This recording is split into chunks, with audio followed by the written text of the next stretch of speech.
Yo, Will. How you doing, man? What's up, Soul Raider? How you doing, bro? All right. Pop, pop, pop. Change screen.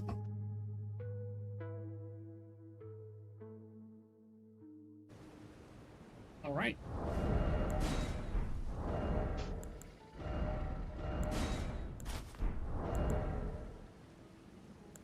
All right, all right.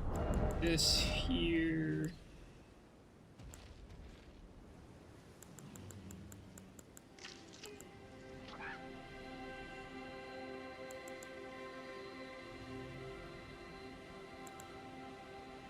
Huh.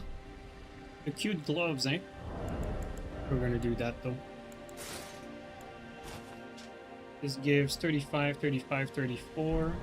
And this would give... Yeah, no, this is better. Not this.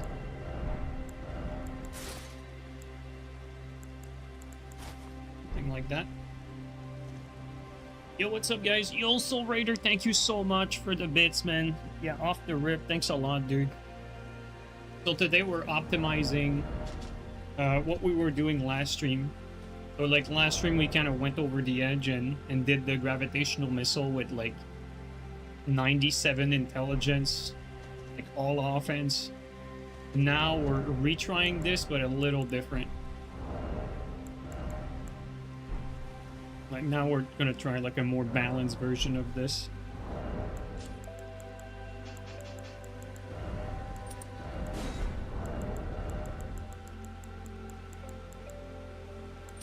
Probably gonna cut this here. Perhaps this here. Not sure yet.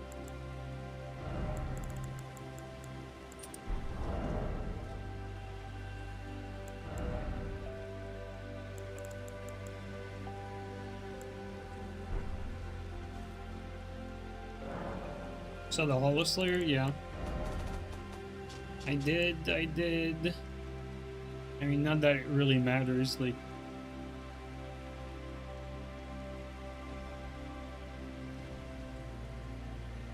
I think we kind of all expected that Greatsword to have a Greatsword moveset. Especially not a new one. Yo, Soul Raider, no flail today, but thanks for the bits, man. But why you want me to lose like that?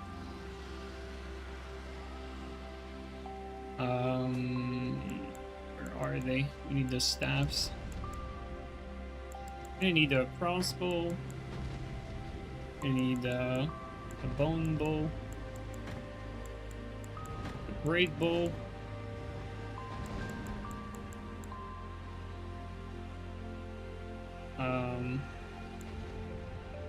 The spin staff, mid-heroic one, and Lucette. Yo, Gold Mask, thanks for the gifted sub, man. Yo, Steel, how you doing, man? Okay, so I think that's about right. And then for the weapons, today is going to be very simple. We're going to try to figure out what's the best stuff we can have. We're pretty much going to make the build viable in 1v1, or at least try to. Gonna change with the build that was there last stream, which was really optimized for multiple people. We're gonna change that a little bit and make it viable if we get to 1v1.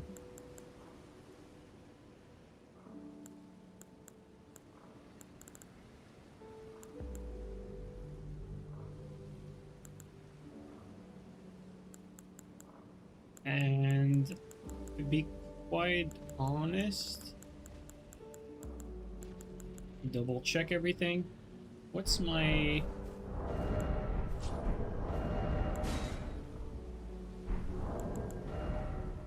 what if I remove this?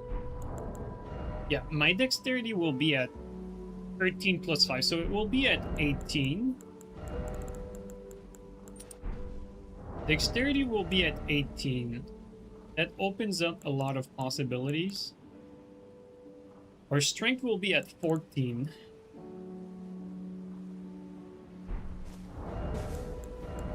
Think here.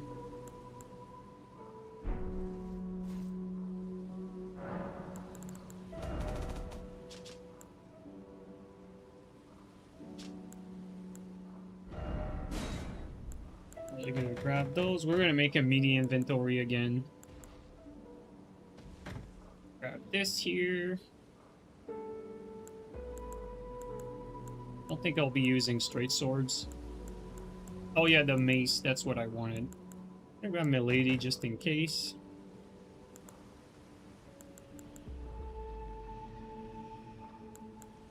We're gonna be... we can only use the steeple two-handed. I don't think we're gonna be able to use it though. It's too heavy for what we have. I mean, we can try. Fuck it. Iframe parry plus 500 damage. Yeah, I think the great sword from Steel's vid. I think the great sword with the matador thing. It's gonna be like a great sword with like a parry built into it. Like, you know, you're gonna have the stance where you can parry with the stance. Dude, could you imagine if it's like a parry on reaction? Like, you know, you get into the stance and the parry is like instant. And it just breaks PvP even further. Could you imagine that? That would be so fitting.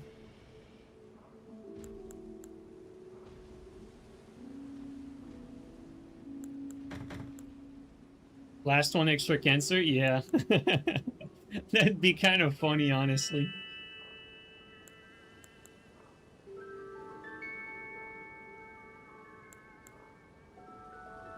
Would be perfect to end Elden Ring? Yeah.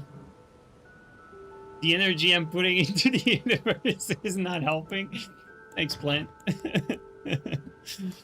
Oh, man.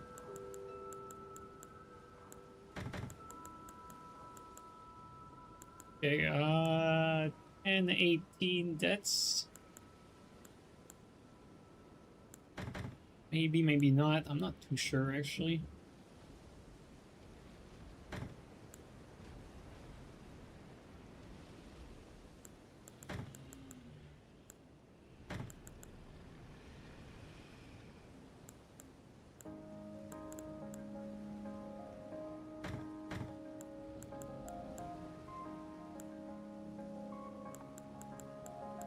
Okay, this is the part I wanted to know. Yes, 18 decks. This is what we need for the scepter. See, I think the scepter is gonna make the build do similar damage as last time. Just because we can wield it, so we can debuff players for an insane amount. Let's go respec.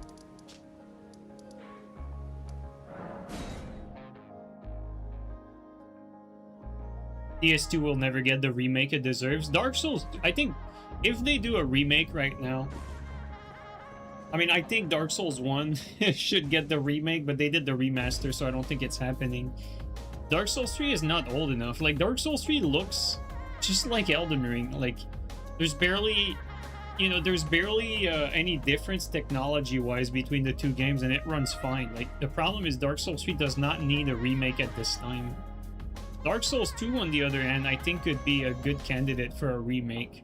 I don't want a remaster, though. I think they need to do, like, a remake where, you know, they redo, like, all the assets. You know, kind of like what Demon Souls got. You know, a Demon Souls type treatment to Dark Souls 2 would be great. I don't think it's happening, but Is it you know, if you're asking for no. what I think.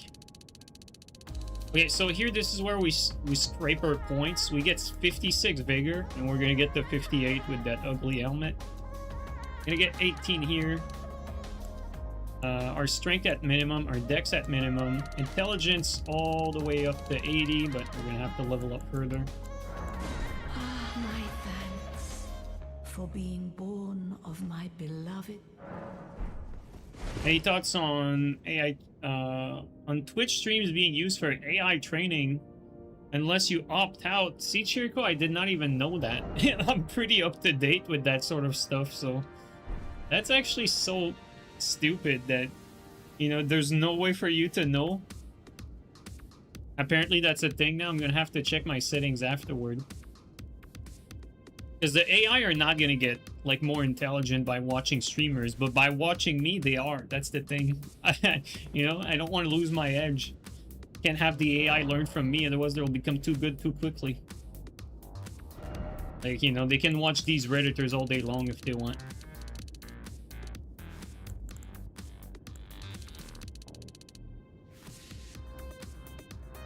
Oh yeah, here, 2 points. Yeah, okay, like that. I think this is what we're gonna do.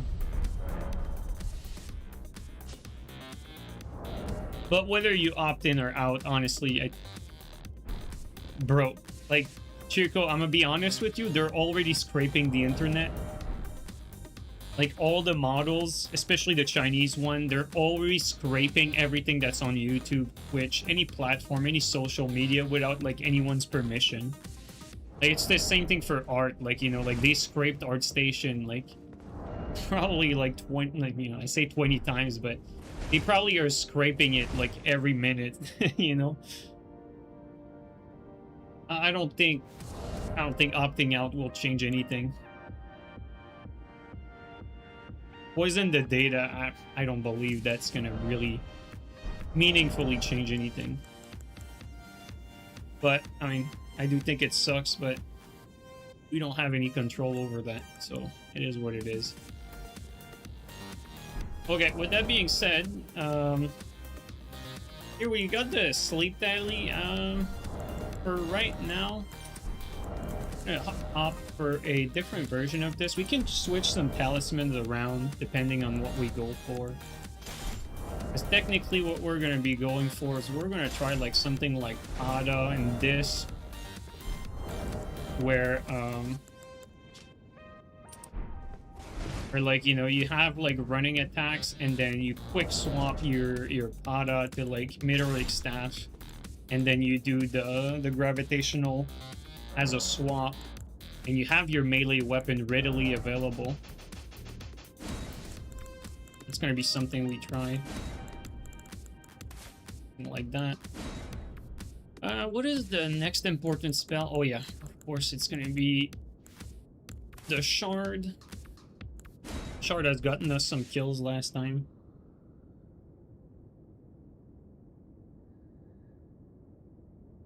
Feel good about your AI girlfriend program? No, you don't.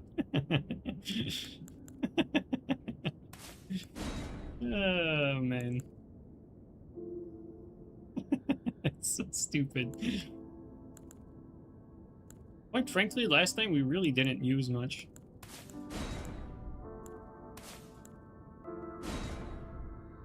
We get... right now we're gonna have... what's it called? We're gonna have Bestial Vitality, Invisibility, and there's like space for another spell. I think the Nail should probably be the last one this time. So let's go for Bestial Vitality and then Invisibility. Like that. Those are the spells we're gonna go for.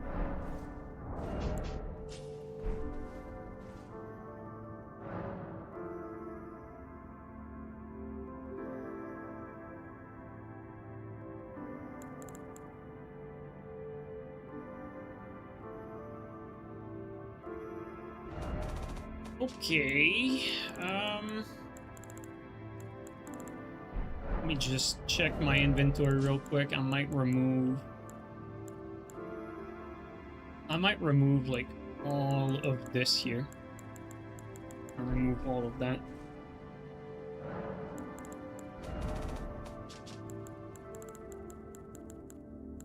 I think we went too far. Oh, this, and this.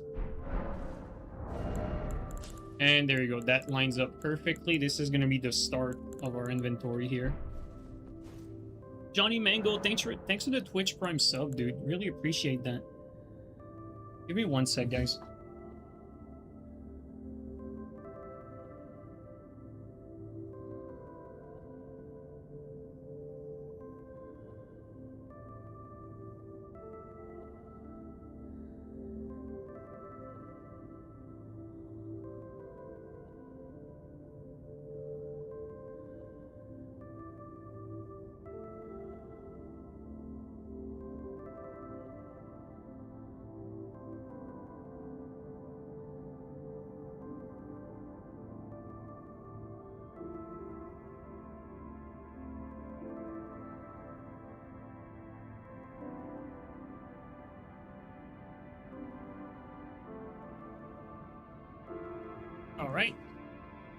Alright, now we're gonna make our inventory real quick. Let's see here. Okay, let's start by removing all of these. And all of these.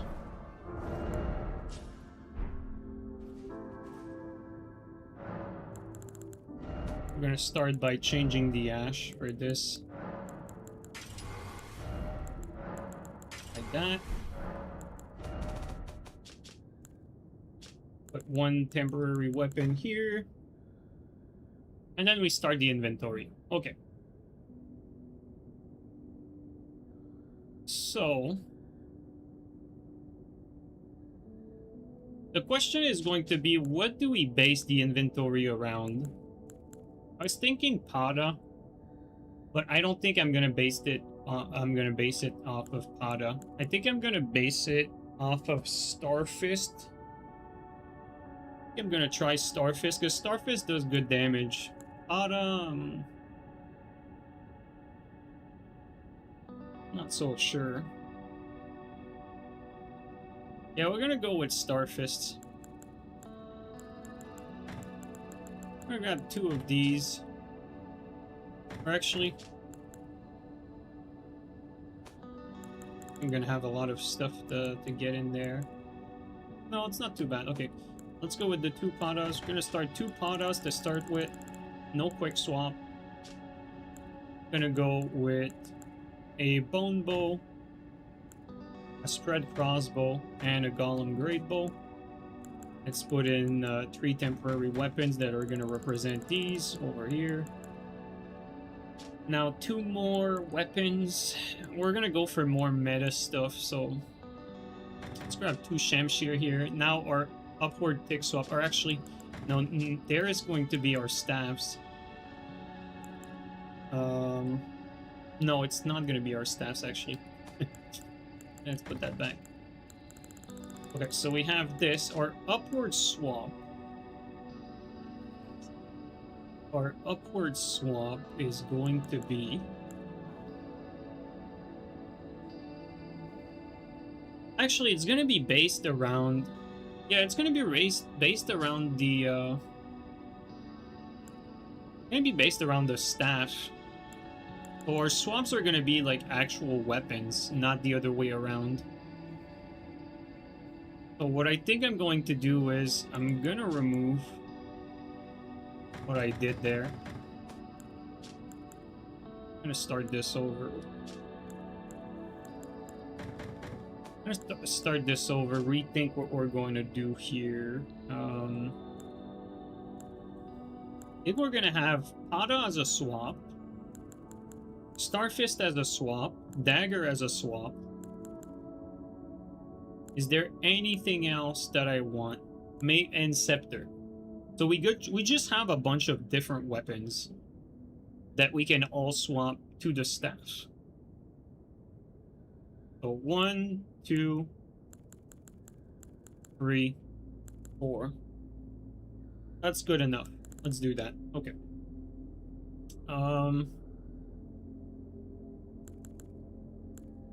Put this over there. Let's put this up top. Get it over with.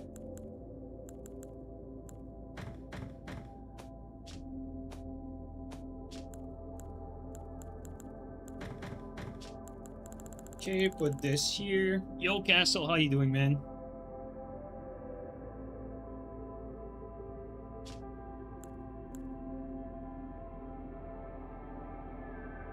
Yeah, I'd be surprised if Duskblood has any sort of swapping. I mean, just look at Night Rain. They got rid of the swapping altogether, and there's not even PvP.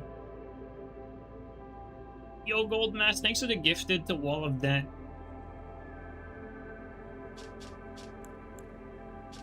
Scrubs don't like swapping, so I think this is... Swapping is eventually going to disappear from probably all Souls games, I think.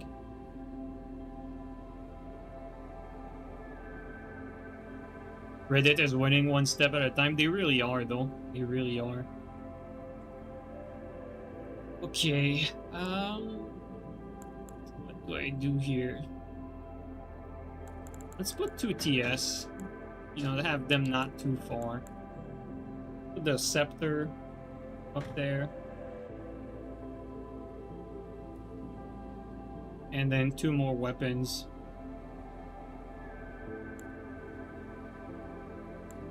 Probably gonna go with Curved Sword. Okay, now our side swaps. It's gonna be... I kind of want to have... Yeah, I need the spin weapon for a swap, so... It's gonna be this, this, and this. We need 3 weapons to represent that. And now our side swap, we're gonna put Pada there. Probably put this here. And then our bottom weapons, we're gonna put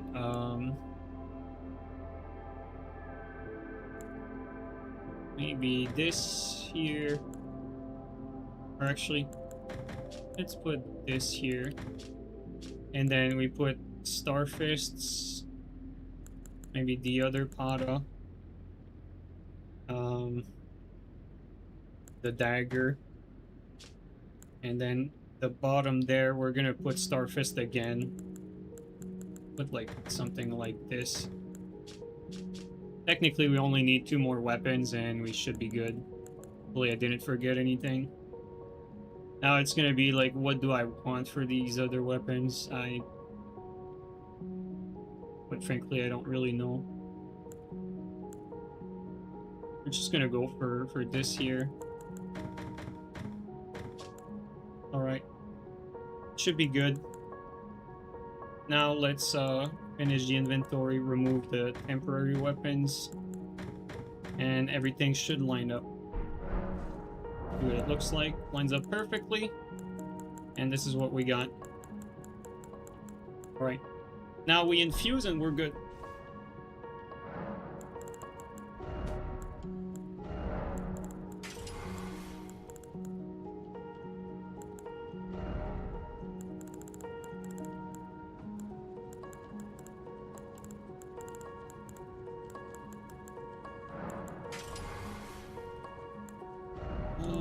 Maybe something like that. Don't know what else to use for an Ash. Oh, maybe like Storm Assault, I guess. Storm Assault. At least Storm Assault gives you some good damage when you land it.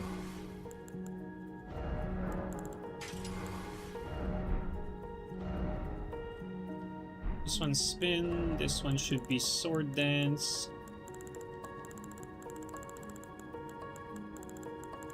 No Sword Dance with all the way up there. There you go. A BHS TS. Another TS, but this one's gonna have... Or actually, this one's gonna be Frosted.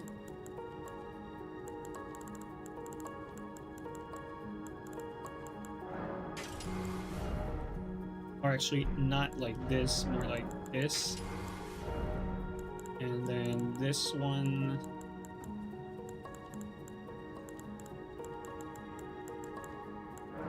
This is Shamshir, not with the parry. Shamshir with... You know what? Kinda tempted to go one with this. And the other one... Or dance.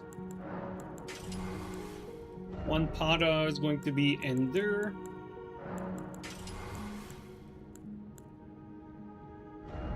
The other Pada... Or frankly, just for the sake of the gank, I'm gonna put the other Pada with BHS. This is just the... you know, it's just the Assassin's Gambit one. We're not gonna use that, really. Even the back-end blade, I don't think I'll be using that. For the second dagger...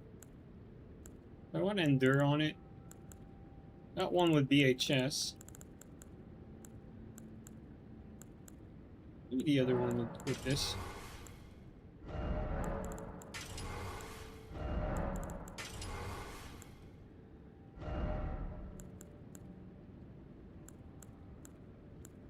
want for this? Probably Spin Slash. This one, Magic. And then we're gonna be all good to go here.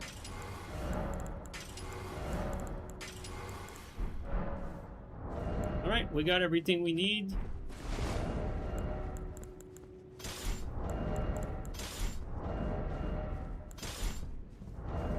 And let's give all of that a shot. The only thing we need is to just set up the big pots. That's pretty much it. No, not that.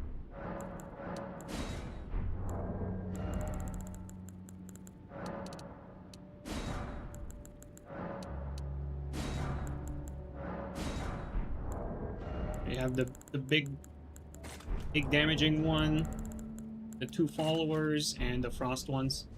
Alright, let's try this out, guys. This is basically like an improved version on the last attempt at this one. Yo, Reef, thanks for the resub for 38 months, man. Really appreciate that, bro. Welcome back. I don't know Gold Mask, sorry,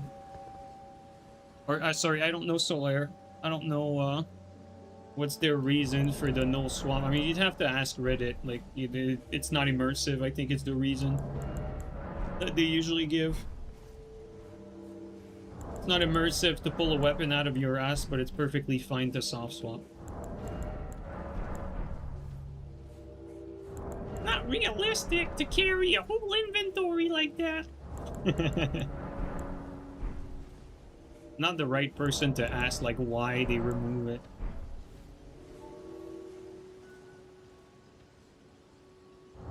No, you can hard swap in Night Rain. It's just completely useless, really.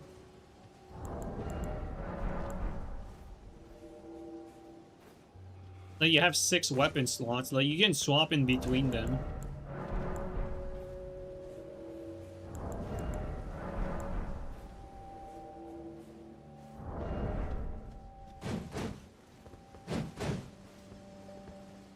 So right now, we go like this. Oops. I'm not gonna need to not swap like that. If I swap and just hit with the staff, it's not gonna do much.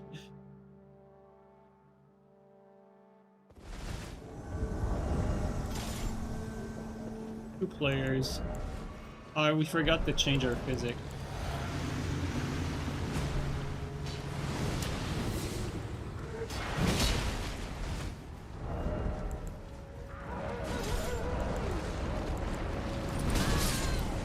Why did that hit me?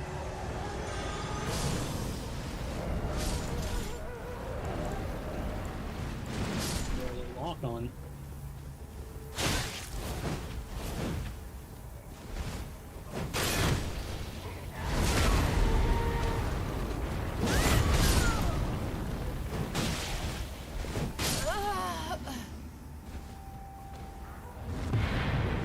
This time, the build has the very strong,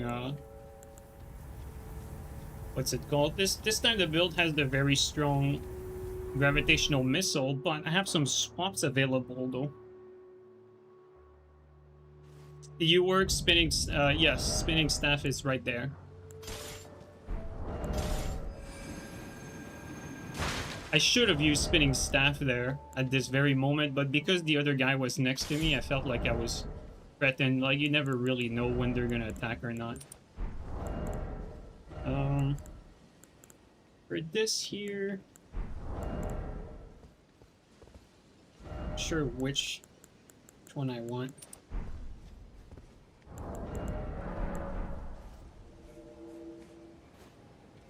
It's nice to have armors and some swaps.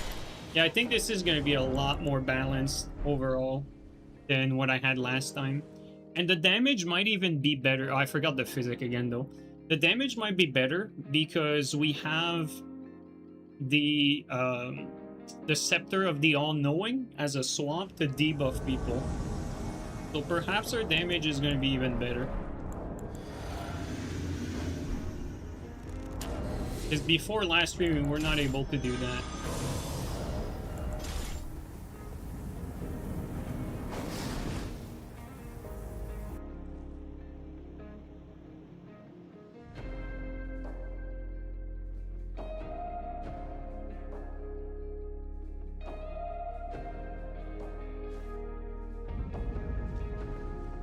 No, so like you can swap in Night Rain. Like they didn't remove the mechanic, they just made it like pointless.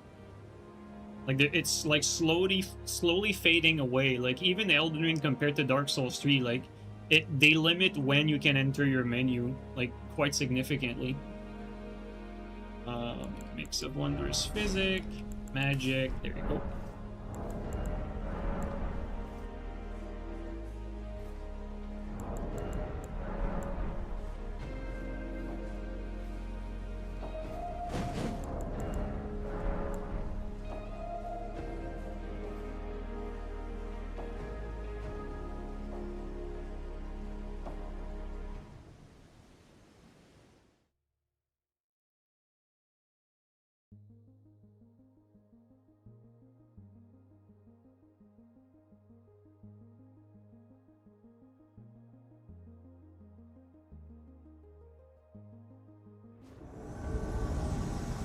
Got two players, and we're not gonna use our staff debuff because it's just a bunch of holy and magic.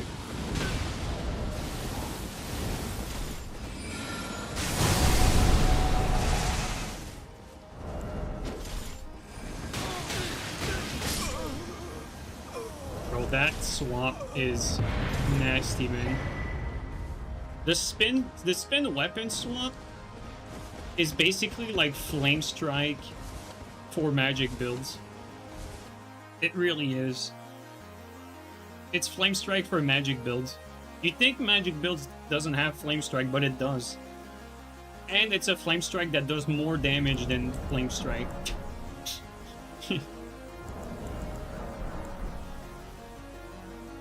More punishable, you know, it's not quite the exact same, like, you know, it does more damage, they can't escape it unlike Flame Strike, but it's more punishable. If you miss it, like, you can get punished a lot harder with the spinning weapon. Like, Flame Strike, you can just throw it, like, willy-nilly without getting punished.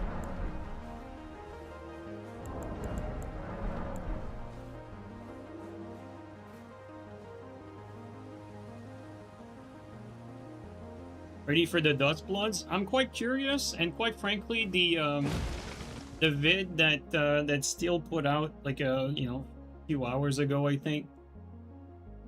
Lucky me, it was in my feed. You know, seeing Elden Ring Tarnished Edition run like on what looked like at least 50 FPS on Switch 2 probably gives me hope that they probably managed to implement some sort of DLSS in there. So I think the performance is going to be a lot better, which is a good thing.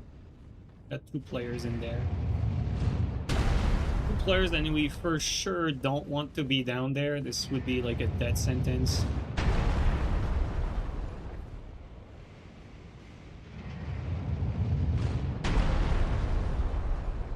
Probably 40 FPS. 40 FPS is acceptable. There's, 30 is not acceptable, 40 is literally double 30 in terms of perceived motion clarity. I mistimed that. Crazy.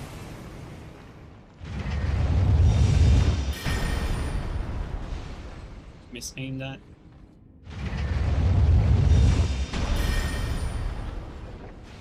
Okay, well.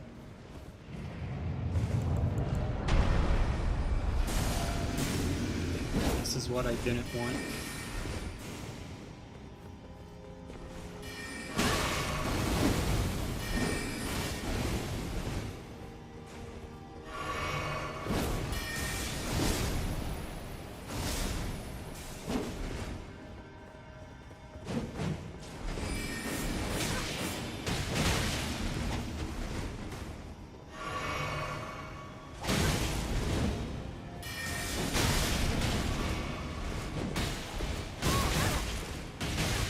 Skip that.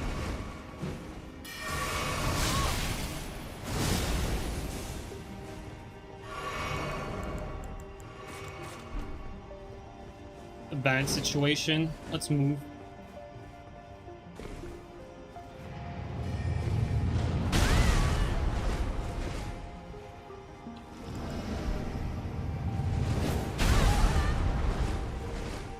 Okay, we're better off here, actually.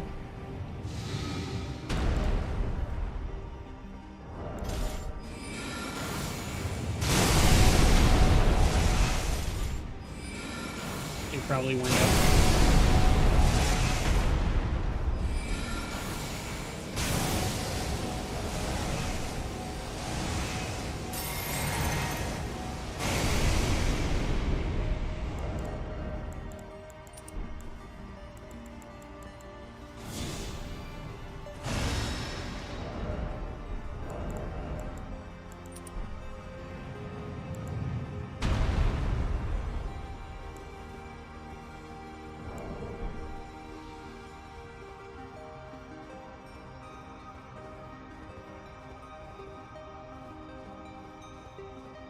Gotta be a little patient here. There's not much we can do at the moment, either way.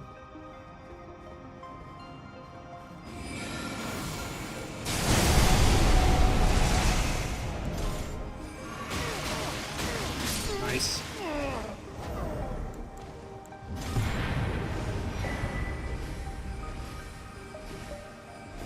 Player. I saw him jump, so I aimed at the ground right away. He timed his jump at the worst moment, because I was about to aim and shoot upward.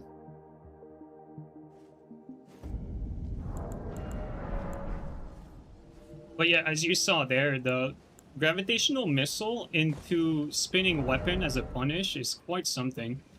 It's very strong.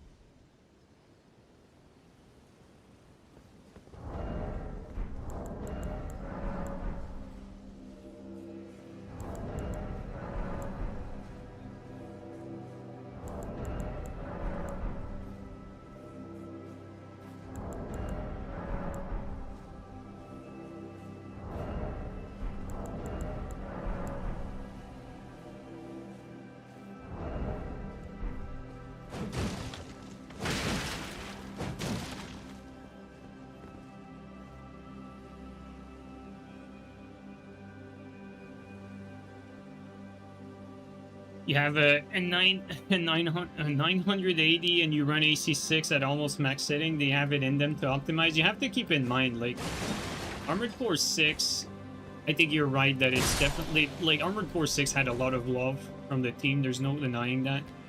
But it's a different type of game. Like, it's a mission structure game. So you just load in a map.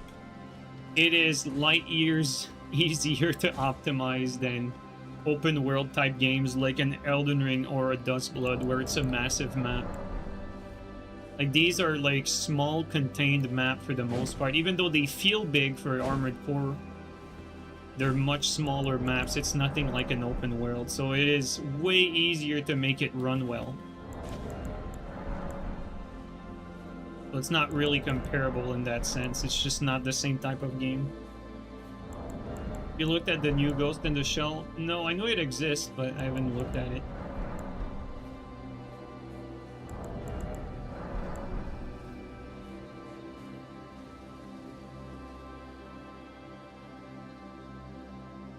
Even if it's 40 FPS, to be honest, you know, 30 FPS to me, the game is dead on arrival. At 40 FPS, I wouldn't say so. To me, like, 40 FPS is the actual minimum, in my opinion, that any game should run at. I know, like, it should be 60, but, you know, for when you're completely, I mean, like, you cannot scrape any power from these, like, low-end hardware systems like the Switch 2. You know, I can live with 40 as a compromise, whereas 30, it's just a complete no-go. Because again, in terms of perceived visual smoothness, 40 FPS is double the smoothness of 40 FPS is double the smoothness of 30 FPS. It's double the perceived smoothness. Digital Foundry made quite the detailed vid like a while ago about like perceived visual quality and how like the middle ground between 60 FPS and 30 FPS is actually 40.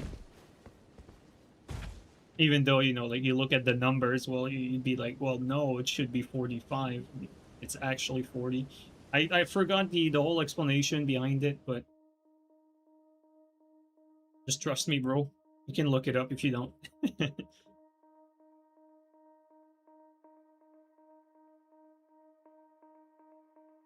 They forced Bethesda to make Skyrim run at 60 FPS, and it got rid of significant input delay. I mean, come on now. Of course it did. Like 30 FPS input delay is nasty, man. That's nasty stuff. Hey! But if they manage to implement like some sort of DLSS, that would be amazing. Like seriously. Gonna be erring on the side of caution here. There's a dragon.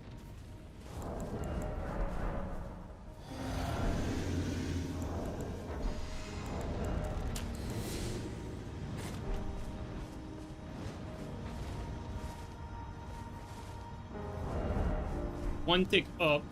Switch to the gravitational missile. We don't want to stray from this big rock.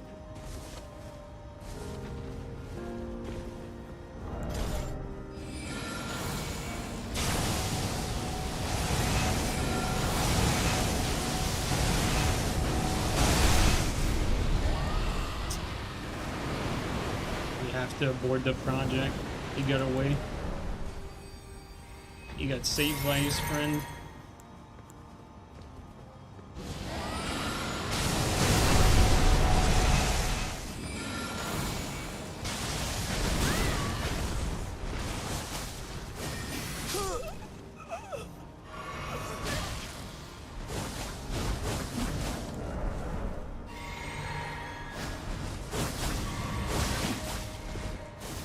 Going nowhere's land.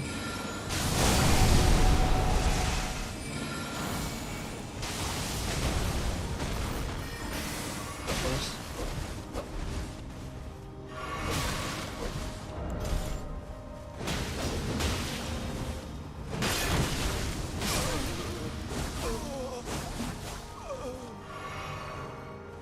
Okay,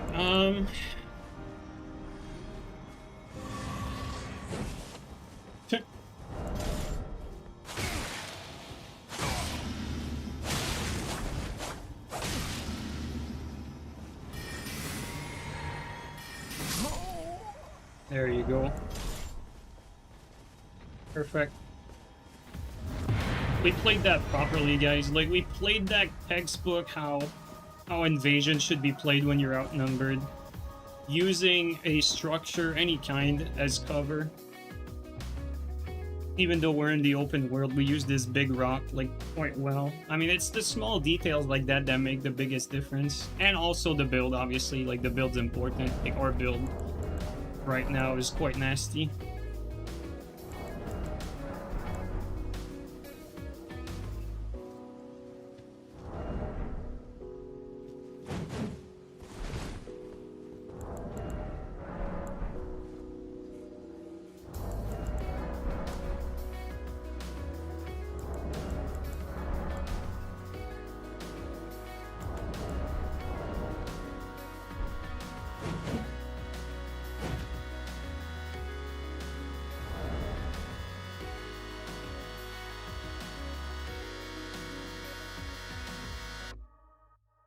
We did not use the Scepter of the All-Knowing either, because I was not quite sure what type of damage type we would be taking. And one of them happened to be a holy guy, so probably for the best that we didn't use it. There's a full squad here. This is not a very good place to invade. Here, there's not really any cover.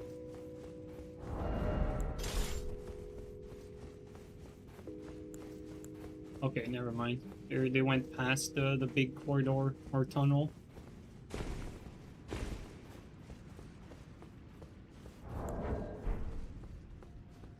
Actually pretty far. Like all the way on the other side. Ideally, we want them to move on a little bit. Oh, guess we're gonna take that. I was about to say, ideally we should be fighting them like down there, like after the the drop from the church, not on top of the church. But it doesn't matter.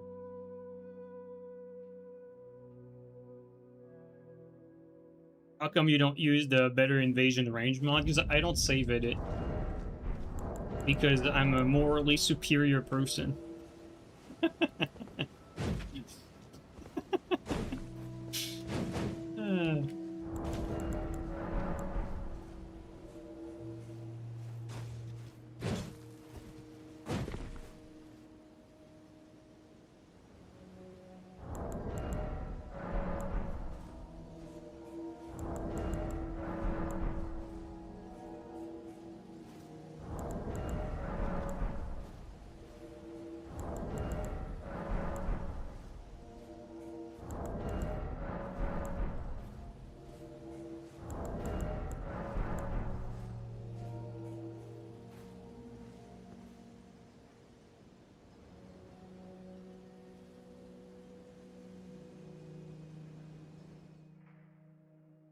Didn't know he was built like that. It's a Reddit inside joke. It's because Reddit always accuses me of cheating. That's why. So, you know, I can have the argument that all the other content creators that these guys watch use save editing and I don't.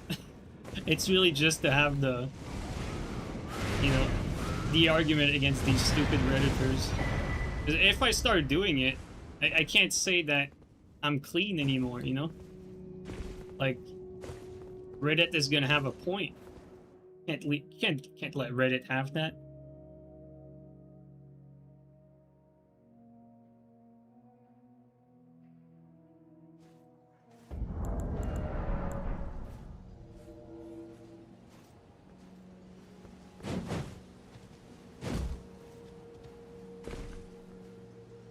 Gotta dunk on Reddit at every chance, bro.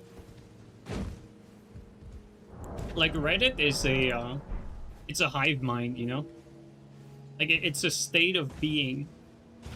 Like, I think being a Redditor is, like, sort of the starting point. Like, anyone learning, like, something for the first time, like, they start as the Redditor. Like, it's the starting point. Like, you know, you're a noob, you're basically, like, a Redditor. Like, or maybe Redditor is like the stage right after the noob. Like, you think you know everything after that you learn, like, you know, the very basic. I think that's the moment you start being a Redditor.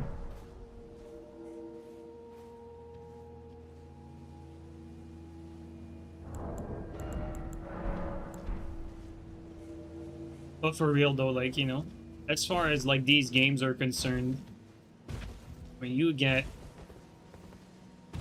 like, you know, the term Redditor, it's because, like, the opinions of the people, or the casuals, really, that's what they are. Like, the casuals are just, like, so bad and very often, like, misinformed, and, you know, if it doesn't align with their worldview, they get very upset.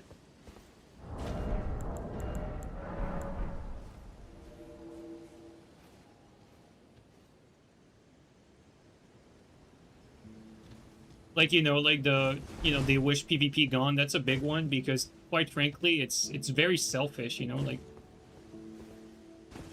it's like they want the game to cater, like, specifically just to them. Or you need to be quite selfish to like, you know, to advocate for PvP to be gone. Like, there's plenty of people that enjoy it.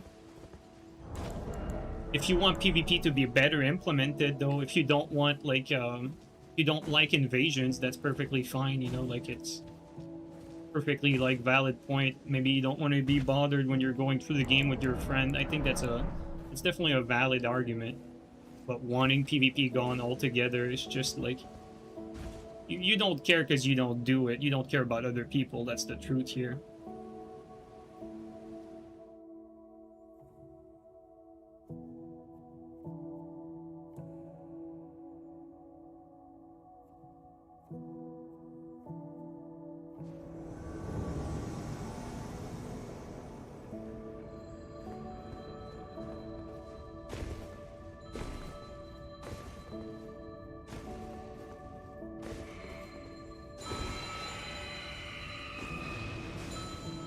There they are. 3 players. What do we do here? Start with melee. Start with melee.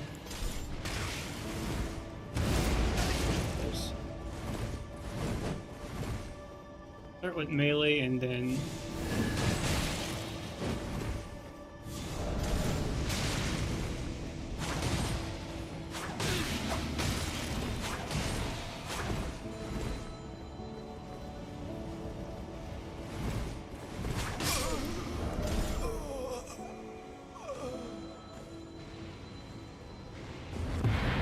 there's supposed to be someone else. I don't know where they were.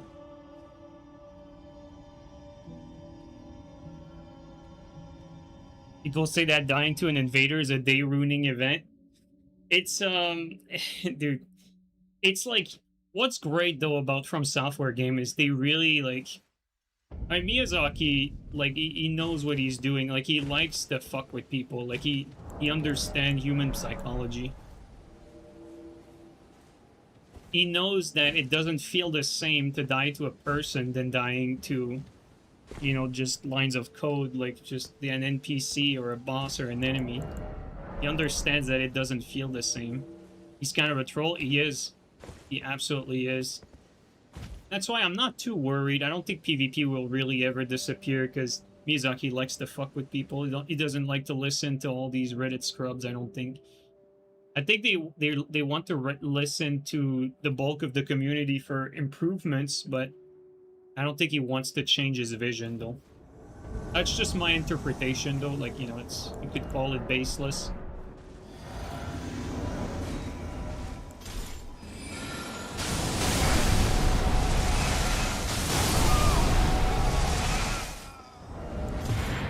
Well played.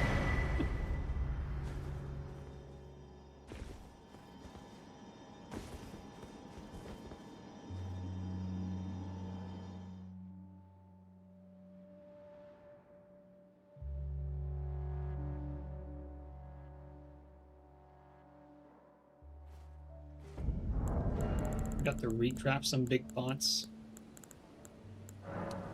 Cool.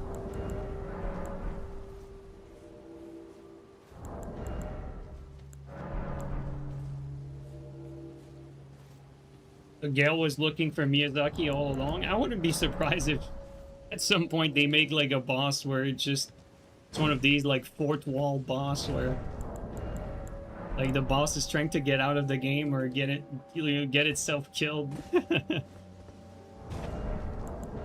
it understands it's not real or something. I wouldn't be surprised if they try to do something like that at some point. I think that would be their style. I mean, I really enjoyed like the way they portrayed the AI in Armored Core 6 with All Mind. And like the multiple ending, I thought that was great. I really enjoyed the AC6 story. But like the PvE in AC6 was just amazing. I replayed AC6 probably like 100%, like at least 4 or 5 times. And I wish I had the footage, but one of these times I went through the game like very quickly without dying a single time. I wish I was recording, but I was just on autopilot. I didn't realize until I was like at the last mission. I was like, holy shit, like I didn't die throughout the whole thing.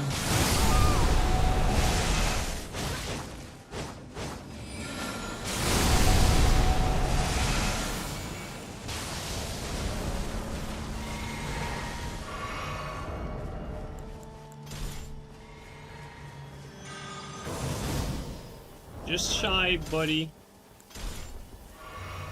Just shy. He doesn't care, he's just swinging.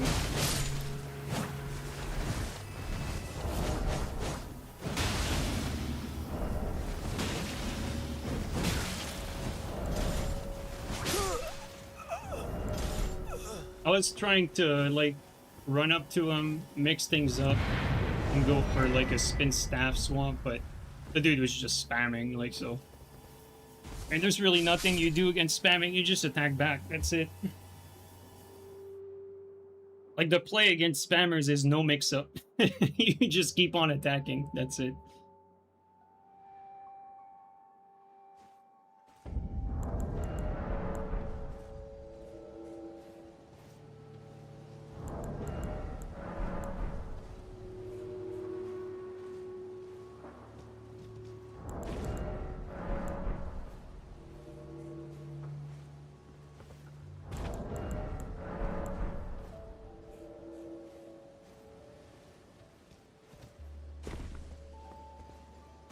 The buffs are a little too strong in Spear of the Church. I think the Spear of the Church fight could be a lot more fun and should be reworked. I think the Spear of the Church fight should be, instead of one invader, it should be 2 invader, and the 2 invaders get no buff. That's what it should be. You get 2 players in there instead of 1. And they're not, like, buffed in any way, shape, or form. Well, I guess that's kind of what they have with, like, the... You know, the Painted Knight or whatever, like... I guess that's pretty much what they were going for, but... Personally, I don't really like this whole, like, poise buff. It's like some... To me, it's just some lazy way to balance stuff that's just completely unbalanced. You know, like, you know that the guy, like, the invader, or let's call it the invader, or the boss, like, has no chance against 3 people. You just know it, he has no chance, so you just buff his poise, like, for it to not get blendered to death. It's just... I think it's, on one hand, it's lazy, and on the other hand, it also shows, like, the flaw from the game. Okay, the destination is toward them.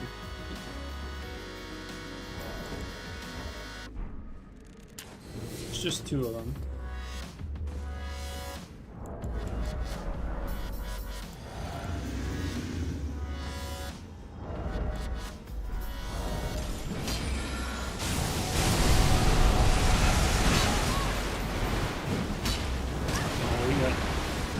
That's so unlucky. We got stuck on the little ledge there. We rolled away from the attack, but we rolled in place because of the small bump in elevation. That's one thing I hate about this game. It's this sort of like terrain irregularities is impossible to account for. Just makes fights inconsistent. Like there, you know, like the play that I did was, you know, the correct one. You know, just rolling away from it, but there was no way of getting out of that situation. Not if your roll gets stopped for just a small change in elevation.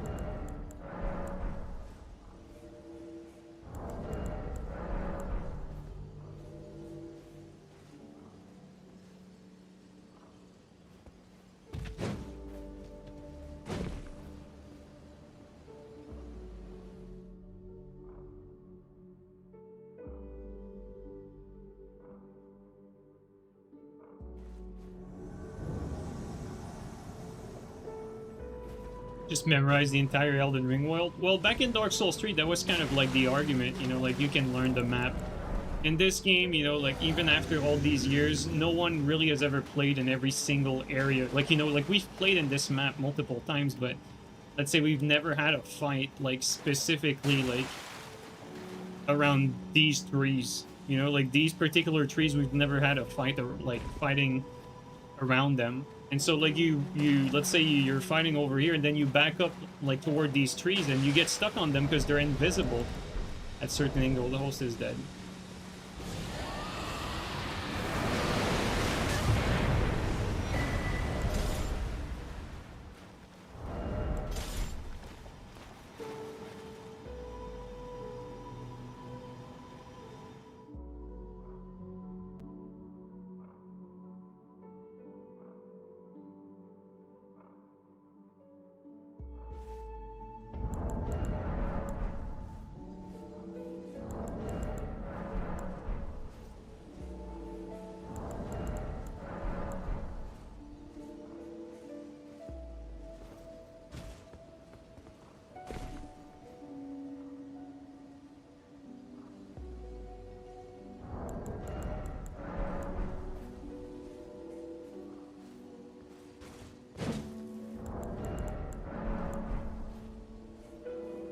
I bet Mungus is gonna be using the white horse.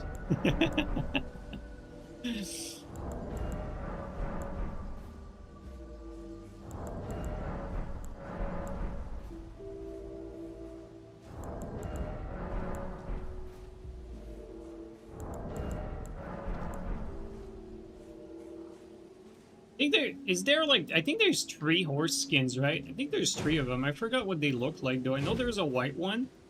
Probably a black one. Forgot what the other one was supposed to be. Gonna be green. A green horse.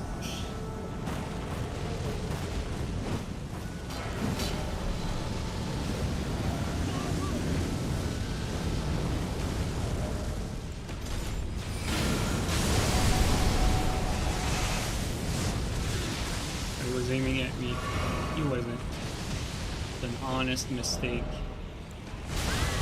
It's a lot of damage.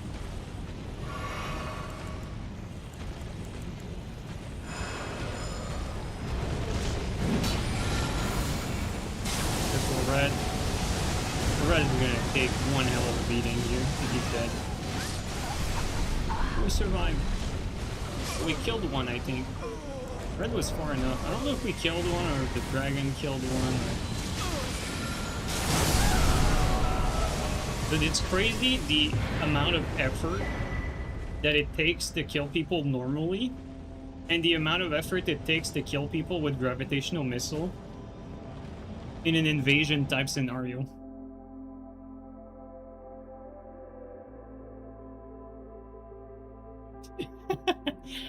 It's not 6 a.m. Castle. It's in PDT. It's Pacific time. Like for our time, Castle, I think it's like for Eastern Standard Time. I think it's like 10 a.m.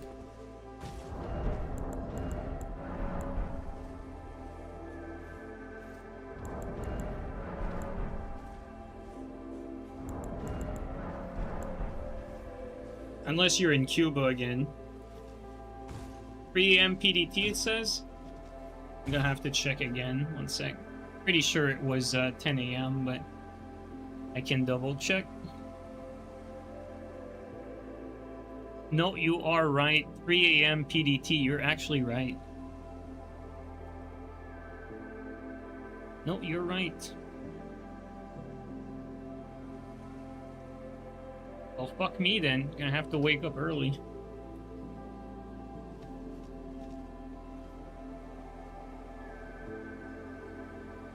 Gonna be an early morning for the boys? Yeah, only Nash is happy.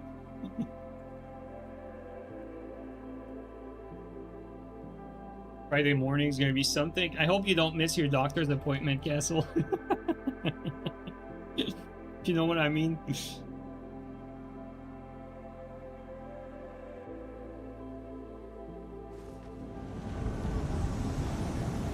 Again?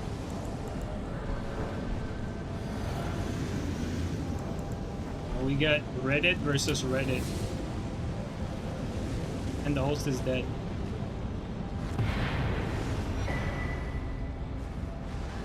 Way to go, Phantom, just to let your host like solo the boss like that.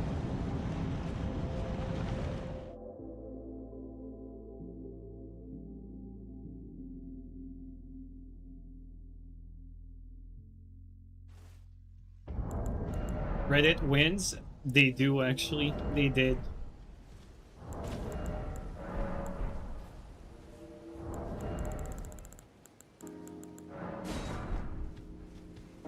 Game is surprisingly active right now, or at least the night so far.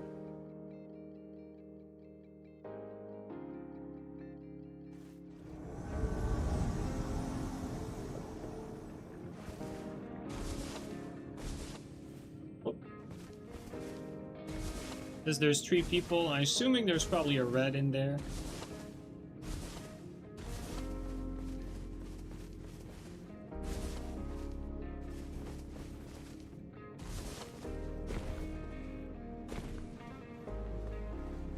Gonna go up top just to allow, if there's a red there, allow the red to see me.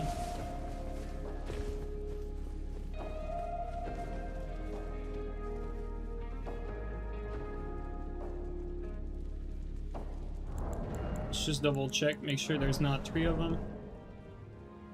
Looks like 2 players.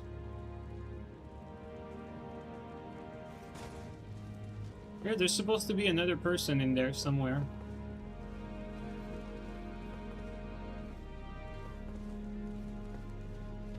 Oh. The other person is probably a blue.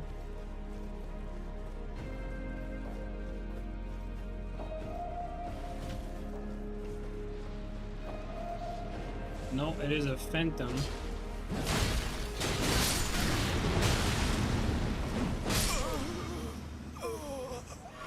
Right.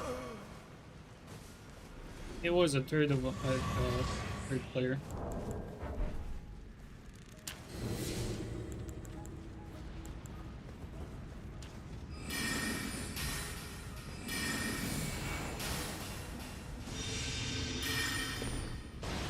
Oh, I could have hit that.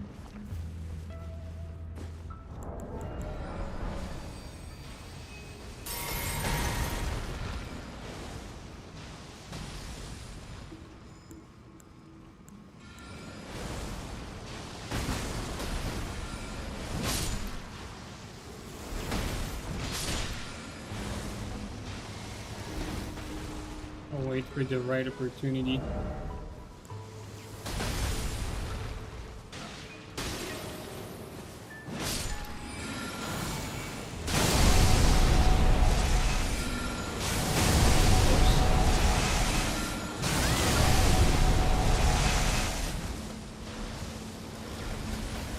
This guy has air support.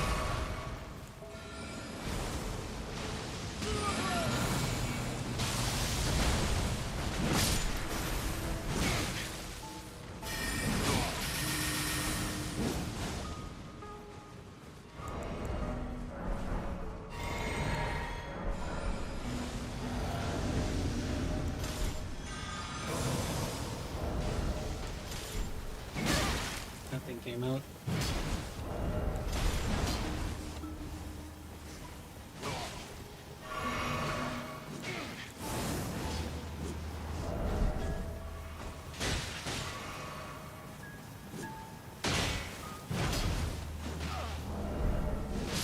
Good kill.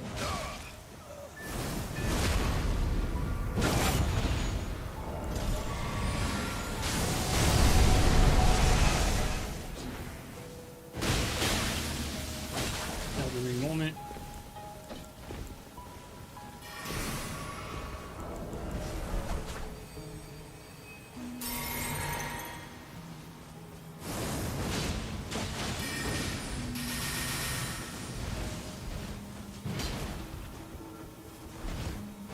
Should be a BS.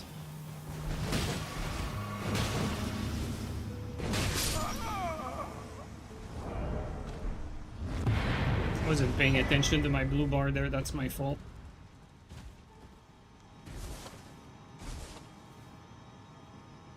Gravitational missile needs a nerf in your opinion? Yeah, water is wet too.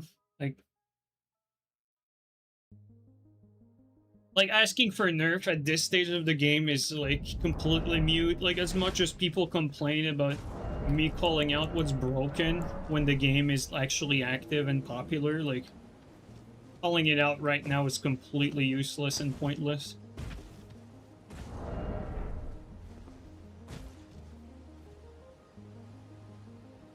Like the game is not gonna change anymore.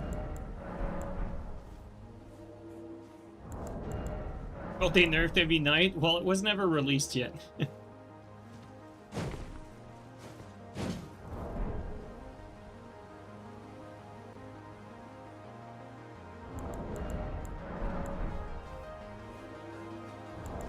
When you gonna run better multiplayer Coliseum? You know, like sometimes when I happen to watch my friends like Teach and Cleve like play on PC with the better multiplayer mod or Seamless, and they have these like 3v3s with in like what's it called, in like player room, you know, like these types of area, like the Halleck tree, whatever. Like it makes me want to actually play.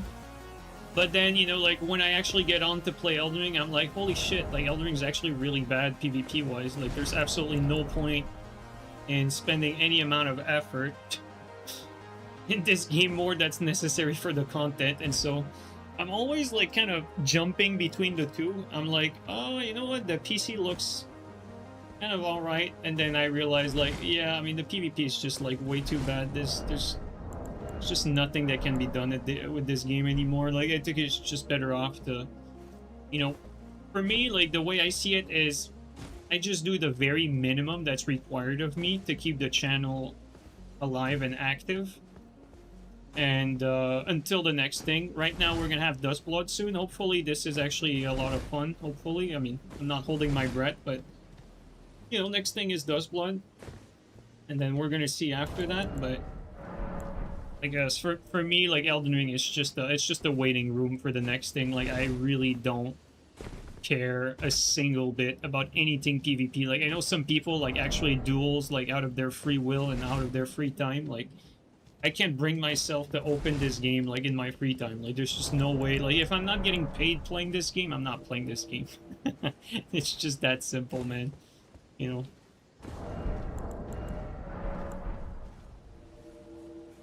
Would it be worth getting a Nintendo for Duskblood? I mean, I can't answer that now. Like, personally, the way I saw it was that, first of all, I didn't buy my Switch 2. It was gifted to me. Like, someone, basically, my friend Gabri basically gave me 500 bucks USD specifically for me to buy a Switch 2 and Duskblood.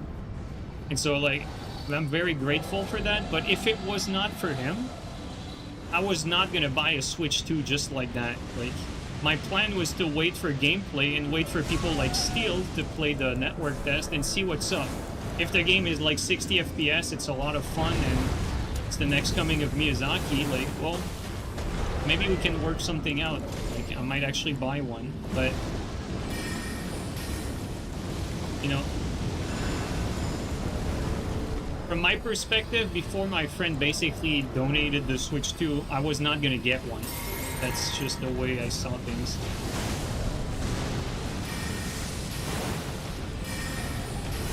Wait, 700 damage from this?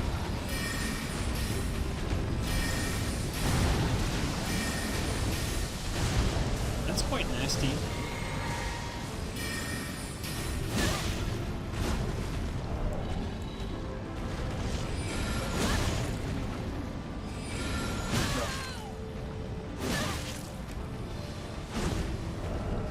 Careful about the spells.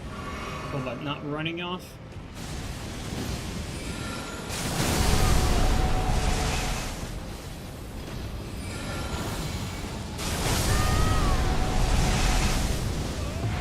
The hose fell off. Dude, gravitational missile is so busted, man. The damage you get for such little effort is crazy.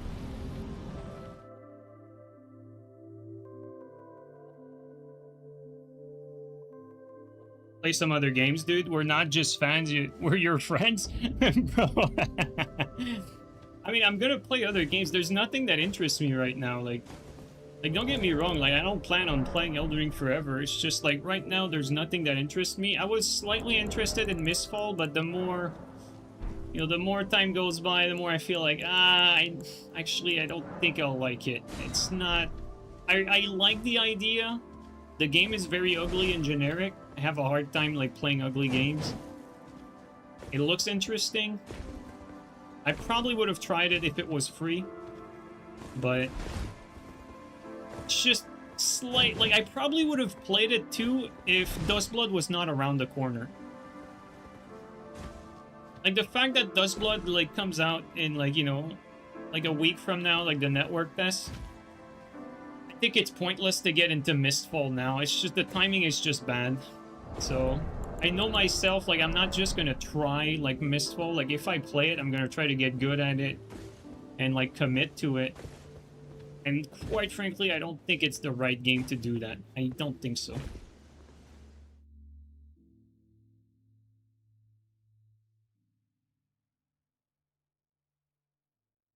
Like, right now, like, don't get me wrong, like, if I'm not streaming or I'm not, like, you know, playing a game, like, my life doesn't revolve around that. Like, I have plenty of work to do. Like, the focus is just on other things for me at the moment. I just put the gaming and the channel a little more on the side, not forgetting it, keeping it alive until the next thing, but in the meantime, just putting my focus elsewhere. That's it. That's all. You know, it's not the end or anything. It's just, right now there are better use of my time than gaming and the channel.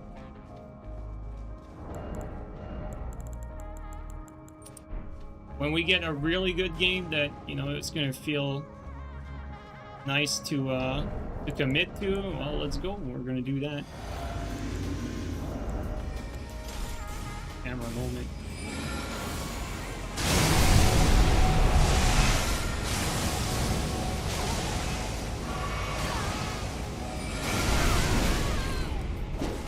Oh, the lag. What did I just get hit by?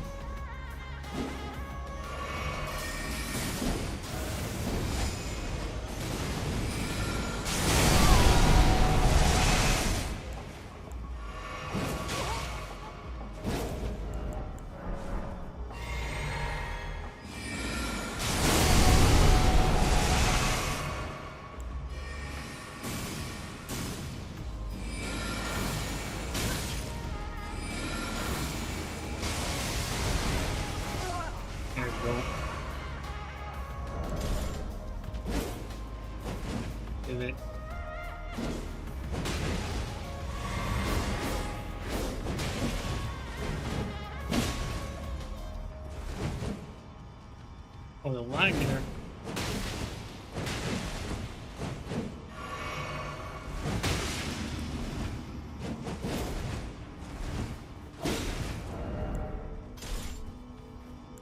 Uh-oh.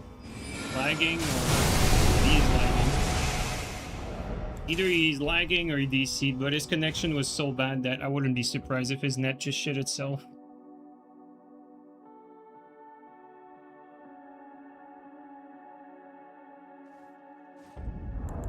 Seamless will welcome this mage builds with open arm. Dude, especially the PC players. They complain about fucking every weapon in the game, even though the game is just not gonna change. On his DC, I'm not sure it was a DC because the guy was lagging. Could be just as, you know, his cat like chewing on the cable again.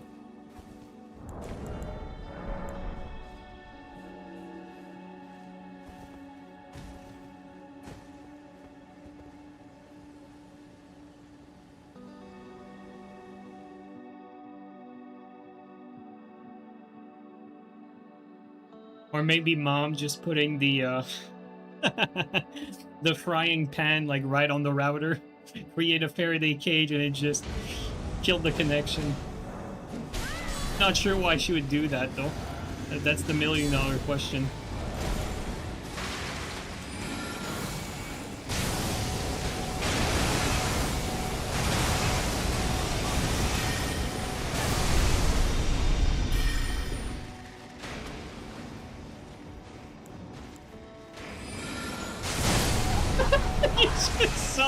The host just jumping and then dying. Oh my god, bro.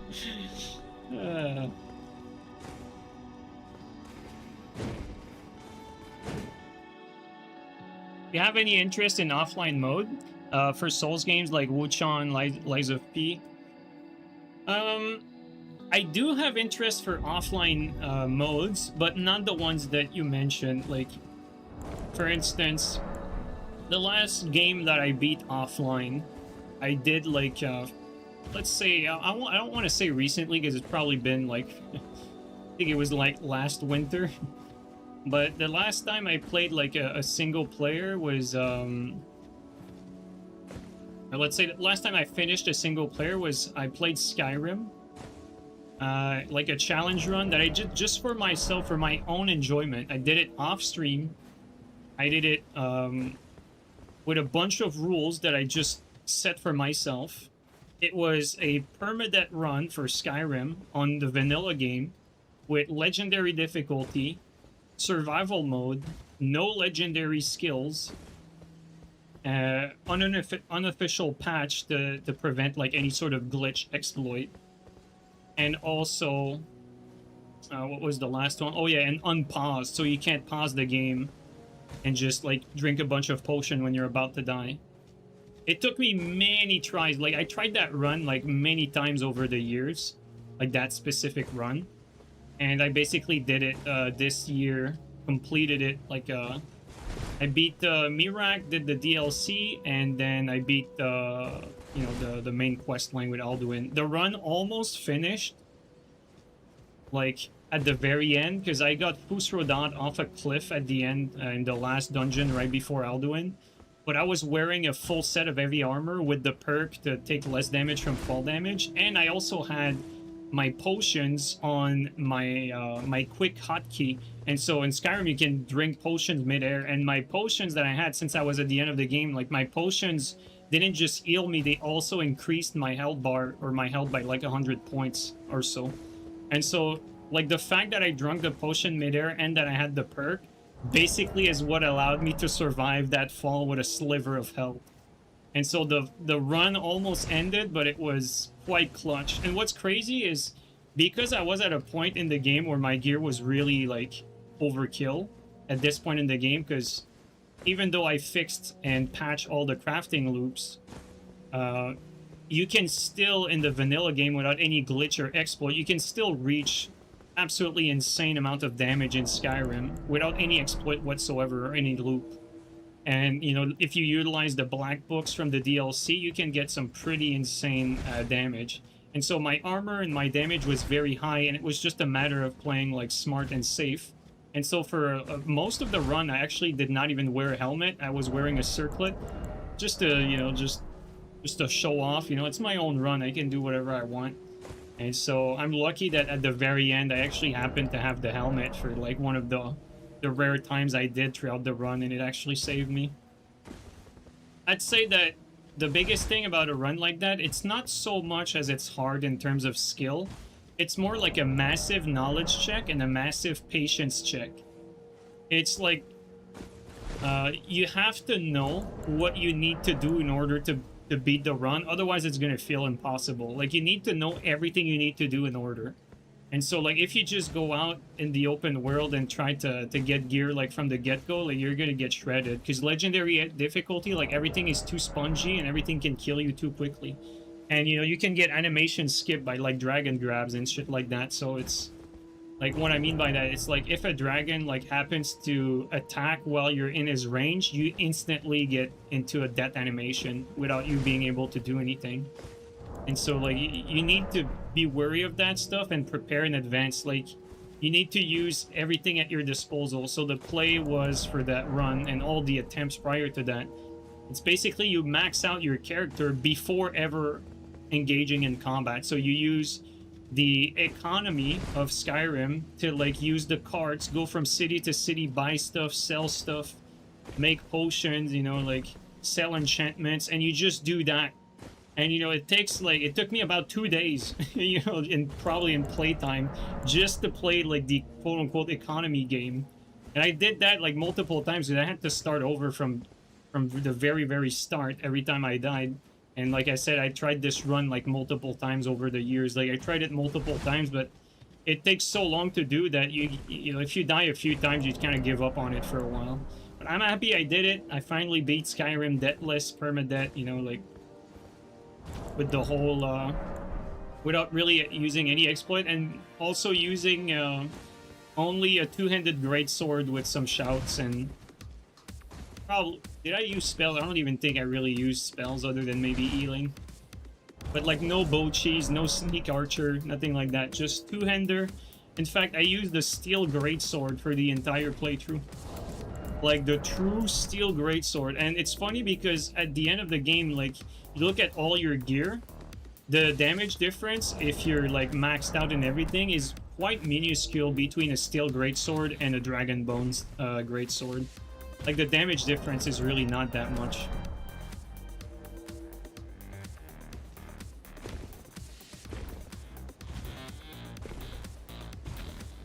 But yeah, it was a lot of fun.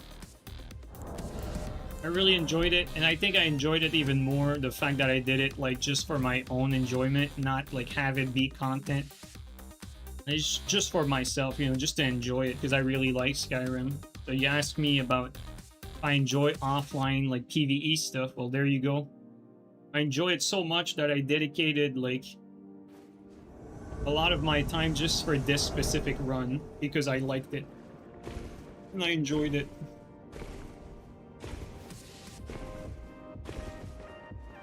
Any players in there? It's one guy.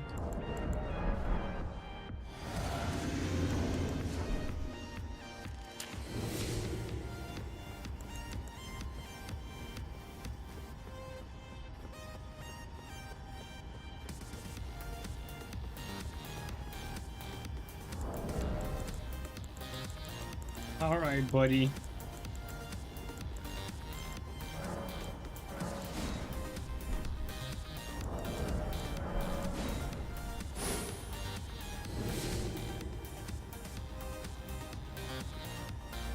When the PvE is asked nicely like that, you know, like, there's no point in killing him.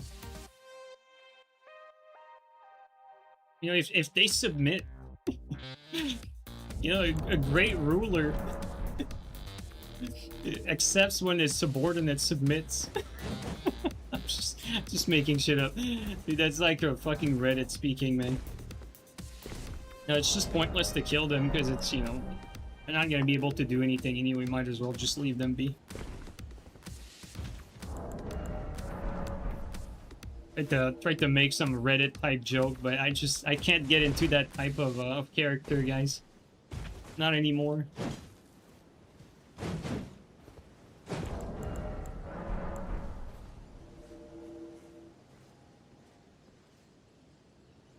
Have knowledge about the game? Yeah, I played a shit ton of Skyrim. Like, I know Skyrim, like, pretty much inside out. I played so much of Skyrim over the years. I have my phases. Like, I'll have a phase where Skyrim is, like, the main game I play for, like, a year, then I'll leave it for 2 years, and then I'll come back and play another year of Skyrim. I really like it.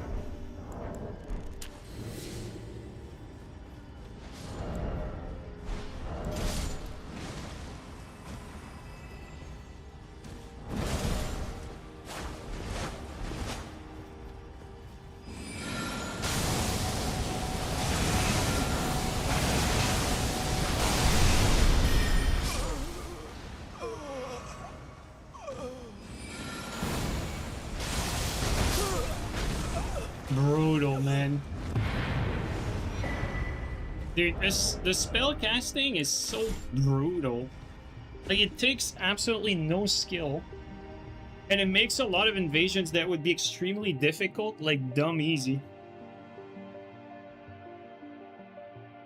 Skyrim just need a modern combat system. Dude, what Skyrim needs is, like you said, it needs, like, some modern combat system, aka, like, if Skyrim had the combat of Fatekeeper, bro, probably the best game ever. If Skyrim had, like, Fatekeeper combat mechanic, that'd be insane, like, actually insane. And the graphics, too, that'd be even more insane. And then, you know, the only other thing I'd add on top of that is just one-player co-op. Like, you know, you play co-op in Skyrim with a single other person. No PvP, just, you know, just one-player co-op. Not an MMO, you know, not any of that garbage. Just same Skyrim game and just one-player co-op so you can go through the game with one person and have the combat be like Fatekeeper. You got the greatest game of all time. That'd be amazing. And if you want to add even more on top of that, you know, you add like some bosses mixed in there that are a little bit like Shadow of the Colossus. Here you go. You got the greatest game ever. That'd be like my favorite game.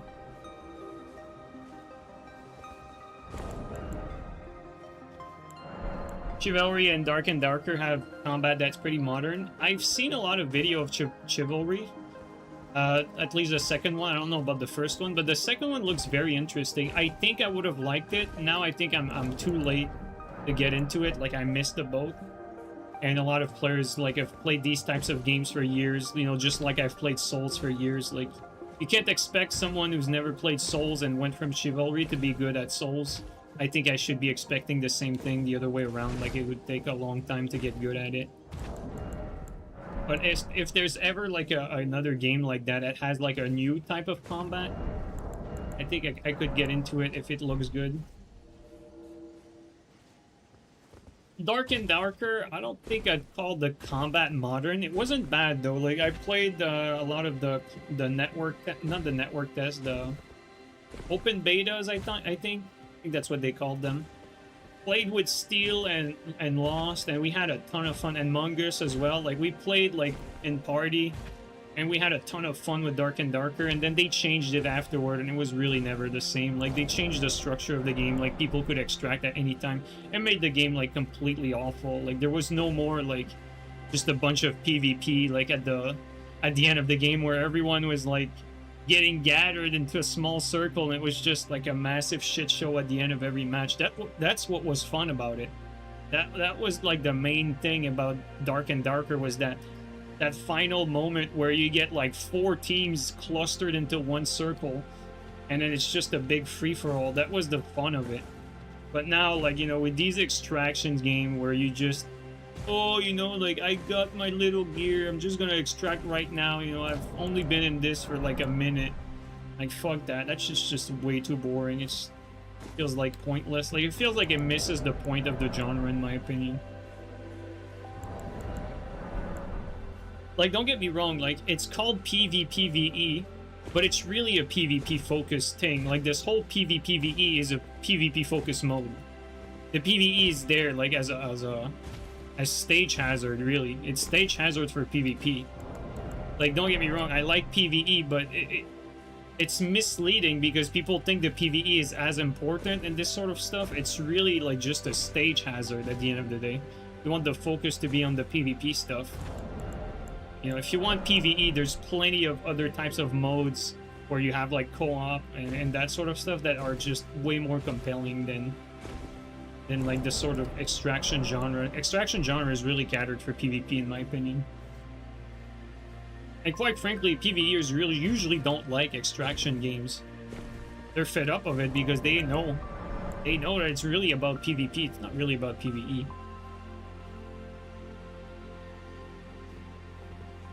Like, I remember when PUBG came out, I played some PUBG with some of my Rainbow Six buddies, and we just had a blast with PUBG for the same reason, you know, like, you get some good players that are, like, good shooter players, in fact, so good that basically, like, world-class shooter players bunched together in one team. We were winning, like, pretty much nearly every match.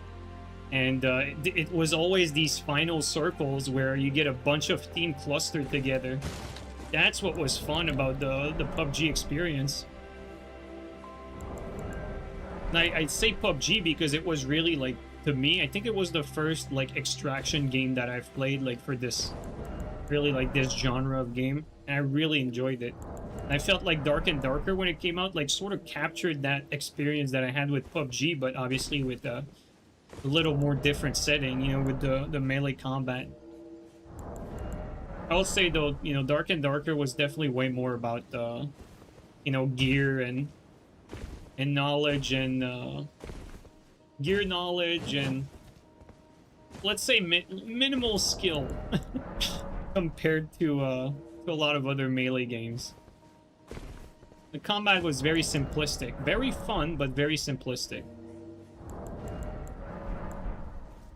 And don't get me wrong, there was still some skill involved in there, but not nearly what you'd find in a Souls game, if I'm being quite honest. Alright, now it's that time where I try to invade for minutes and I just end up renting because I can't find a single invasion. Let's try to invade from another area.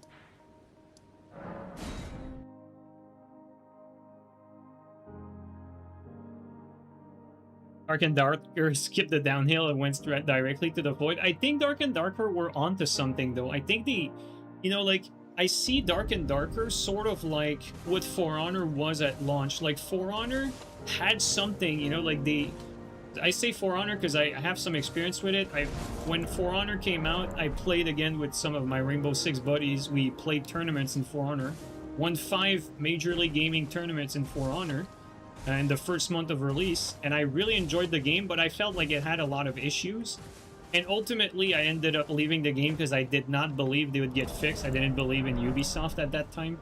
I was wrong, you know, like, For Honor went on to have a tremendous shelf life, improved tremendously, and I probably missed the boat on that. With that being said, I feel like Dark and Darker could have had the same type of treatment as a For Honor. It could have had, like, some overalls, and it could have been, like, even bigger and better than what it was. Is there any skill to Skyrim's combat? You know, the base game, vanilla game? I mean, It's really completely skillless in the base game, really. It's all about gear check. Like, I don't want to say completely, because there's like a minimal amount of spacing in Skyrim. And ironically, there's more spacing in Skyrim than in For Honor. But, I mean, like, the combat for Skyrim is extremely dated. Like, they don't even use, for the base game, for the base Skyrim vanilla game, they don't even use, like, hitbox for like, your weapon, like, hitting stuff. Like, you can't even hit two enemies at the same time, unless it's specifically the greatsword heavy attack sideways slash.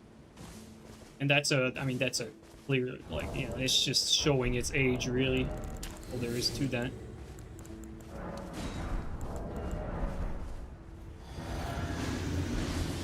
Cheeky.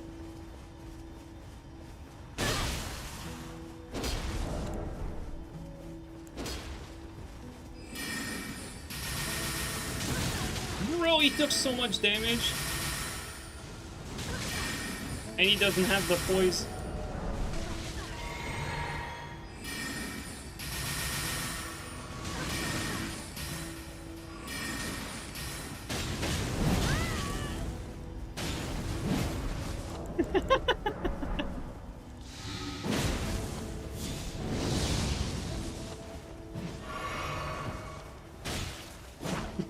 Fake duels, guys.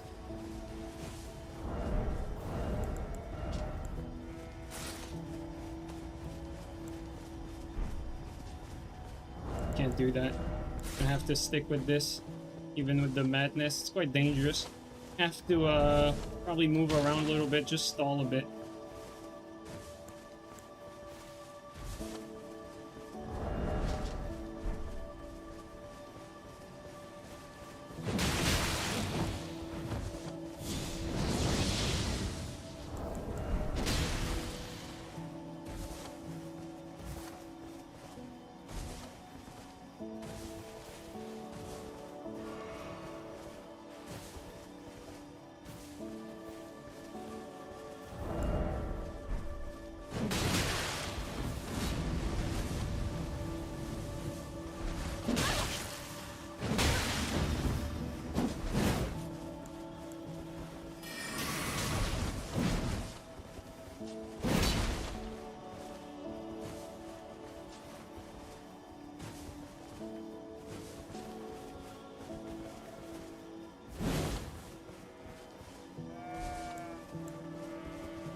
I need to reset a little bit here. Alright.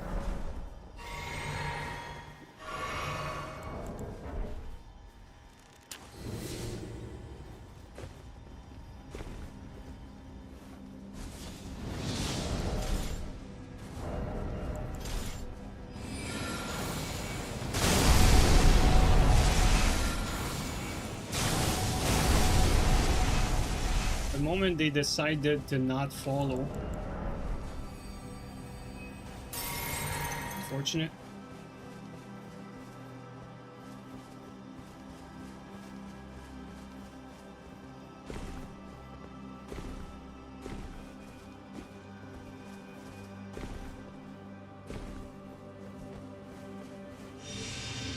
Well, he just gave up, dude. He gave up because there was another invader? No way, dude. What type of losers are these? That's crazy.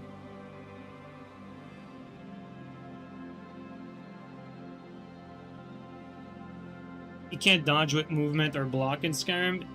No, Skyrim has like some auto tracking for most attacks. Like it's extremely bare bones. Like Skyrim is basically like a, you know, like an early prototype of what tabletop RPGs, you know, like played it like for like in a 3D world setting. Like same thing with Oblivion. Like they're still like sort of early. They didn't like fully understand like melee combat and 3D combat at that stage. From Software was really like one of the first one to really understand that, I think.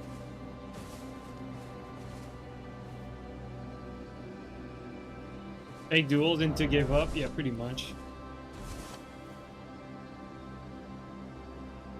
can barely space, it spawns a cone that can only hit one person. Yes, exactly.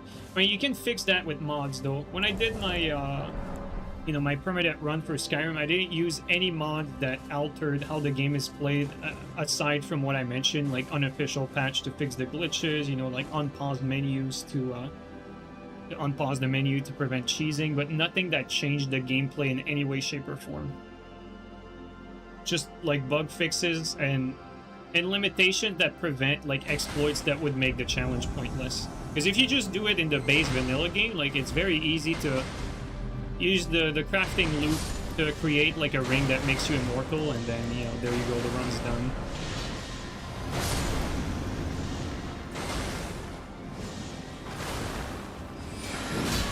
Close.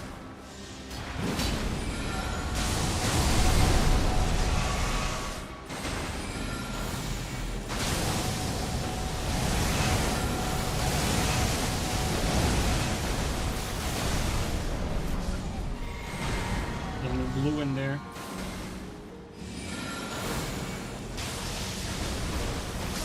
Kill it.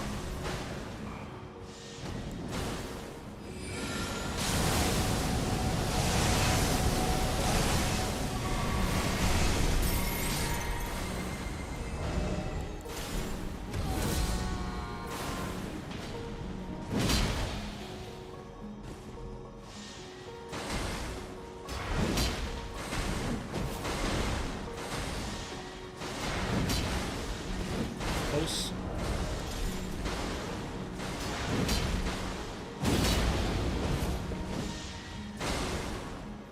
Try,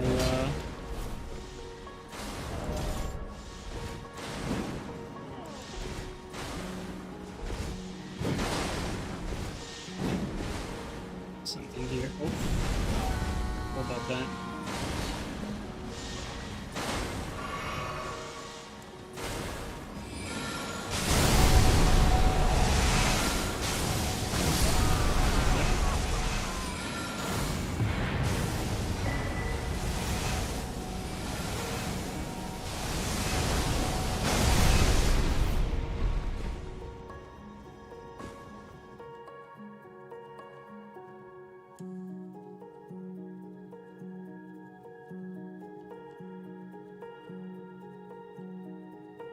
It was a really good down the rabbit hole video on the unofficial Skyrim patch. I would not call that a good vid. Like, I've seen it. It's just like people love to find issues, whereas there's really nothing to, like, just people just love like drama vid. Like, it's the most useless shit.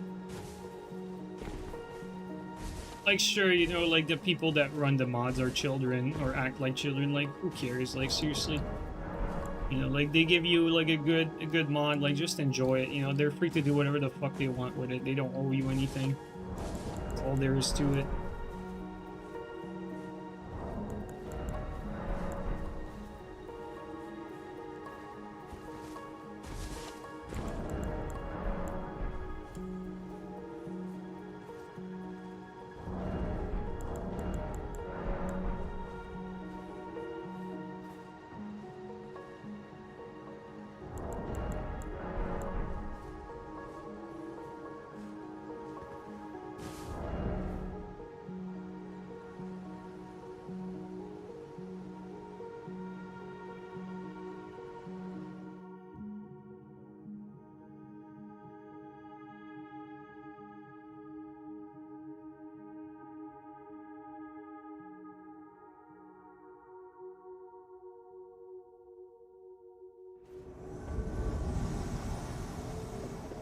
It's the same guy from earlier.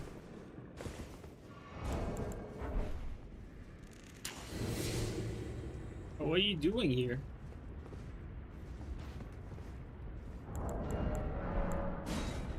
Why are you still here? He's in the exact same spot as before.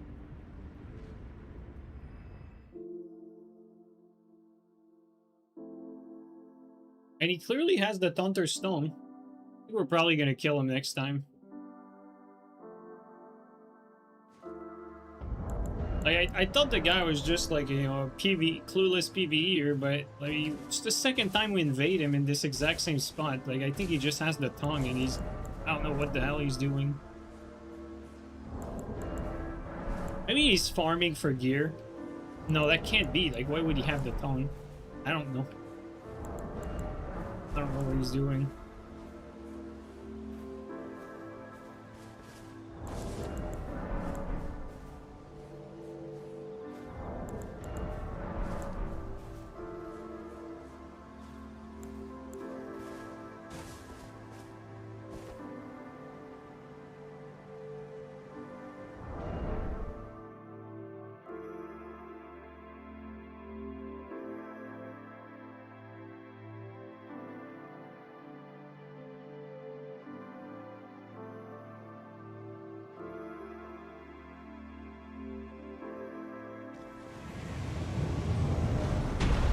Oh my god, if he stayed there, I was gonna do,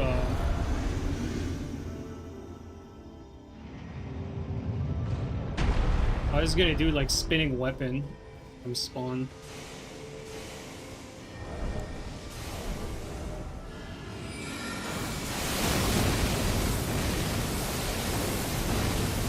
Okay, I got the memo. Come on.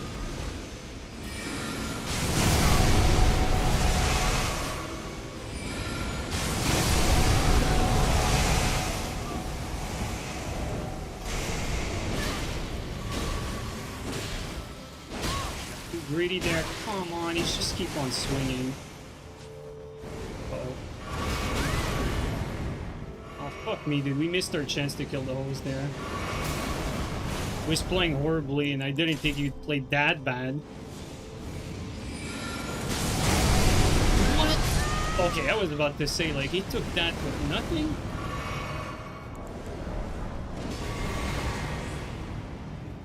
Alright. Well, just ate the input. Oh my god.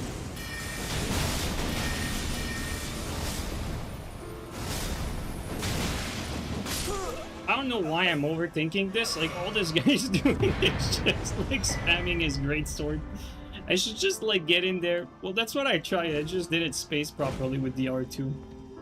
I wanted to start the chain with the R2 just to have priority, but oh well.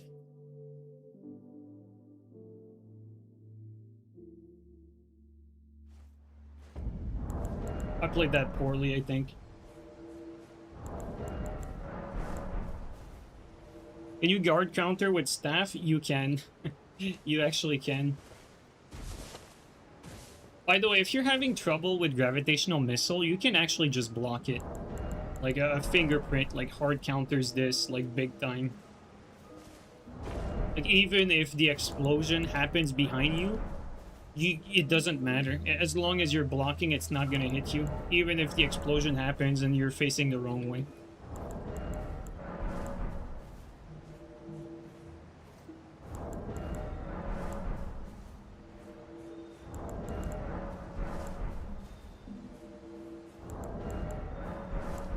Obviously, though, gravitational missile still does a shit ton of damage, so you don't want to block with just anything, because the chip damage you'll take will be quite nasty, but fingerprint definitely protects you quite well against magic. If you're, like, in a situation where you can hardly see, like, you know, because there's many obstacles and you don't know, like, when the explosion will happen or which wall it's going to hit.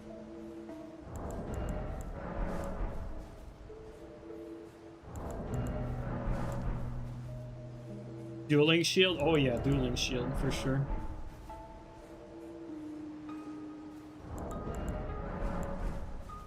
Don't know, man. Maybe test it. Well, I mean, you can test it if you don't believe me. I mean, I'm pretty confident in what I'm saying there.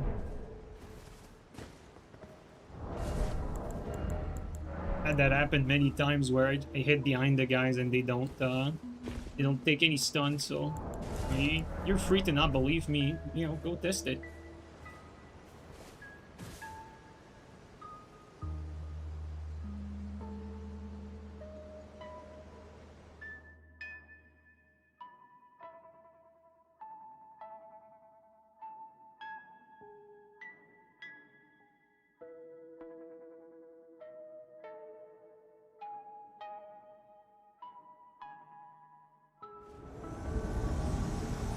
players.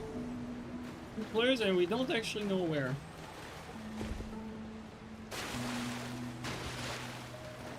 Used to be like one of those where, oh, yeah, or we spawn like in the wrong like map, so to speak.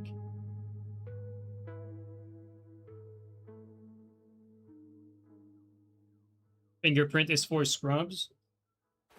Well, I mean, fingerprint is definitely extremely overpowered. Probably like the strongest item in the game for PvE is probably fingerprint. And you can really trivialize like everything in the game with fingerprint, like PvE wise. And it also shuts down a bunch of things in PvP as well. But it's not the most like brain dead thing. Like there are more brain dead things than shields in this game. Although shields are pretty up there, to be quite honest. Like a good player that knows how to play with a shield is a tough nut to crack.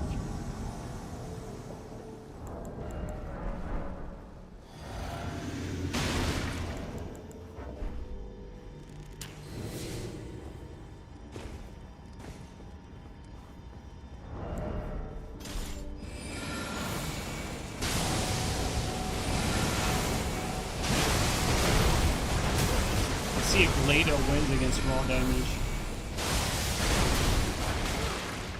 And the Leda just can take it for days.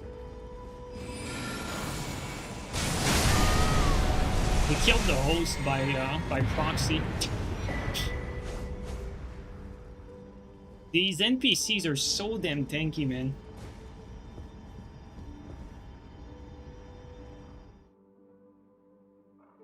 Very fair and healthy NPC HP. Cheater or what? Yeah, dude, that guy's definitely a cheater.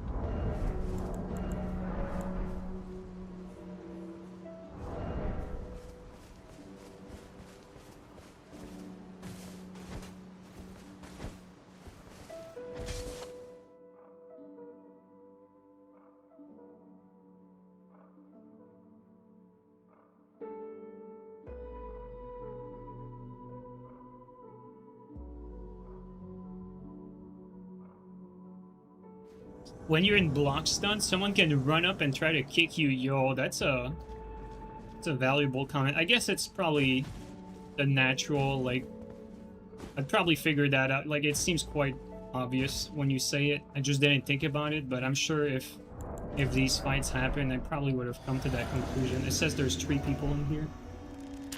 It'd be quite dangerous.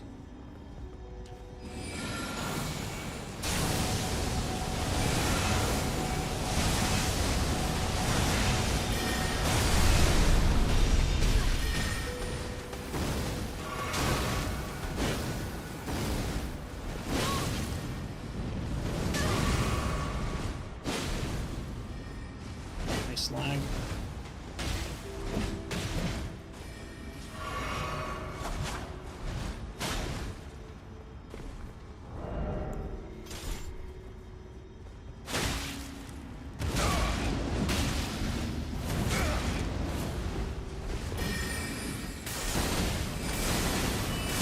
Same fucking game, dude.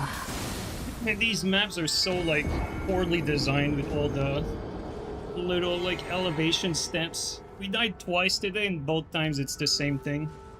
It's just that we cannot traverse like truer rock.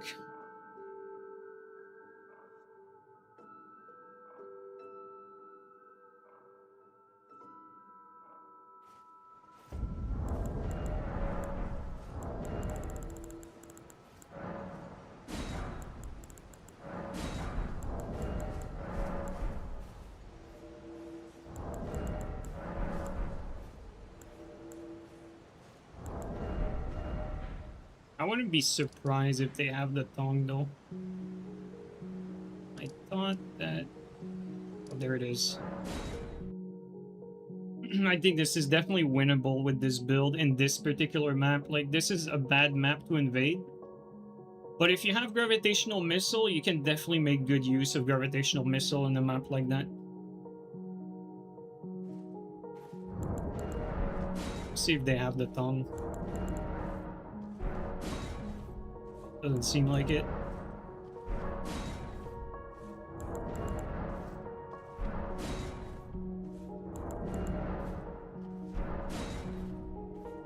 Oh, no, never mind, they do.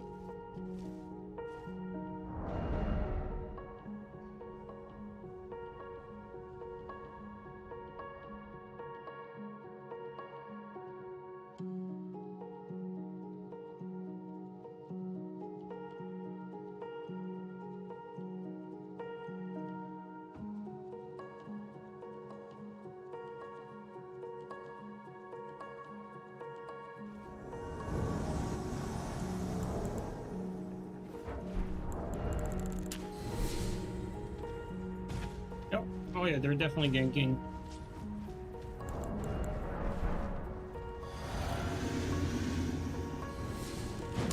Oh, and lagging too.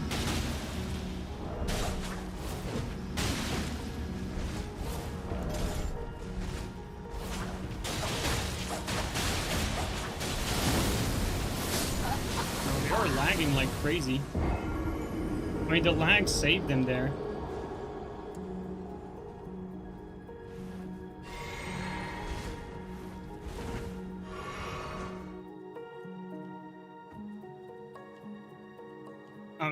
That's just lame. Like, you can't really do anything there because, you know, connection is just too shit.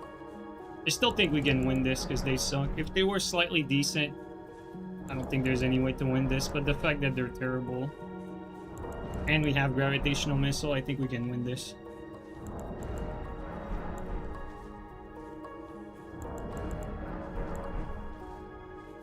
Like, even the Phantom was like, the spells that hit us, I think, were also laggy. Like, if they were desync.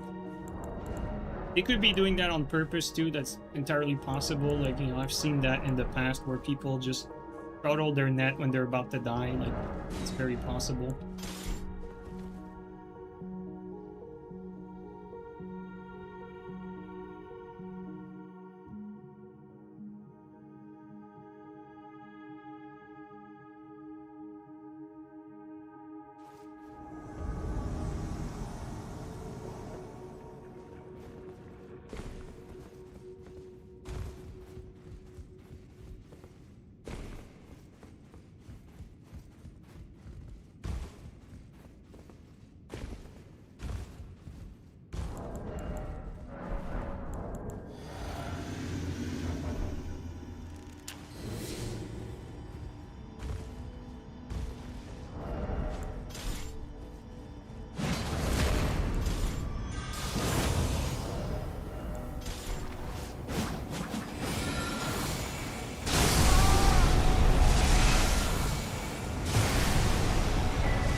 Gonna be playing Lords of the Fallen 2 when it comes out, or no?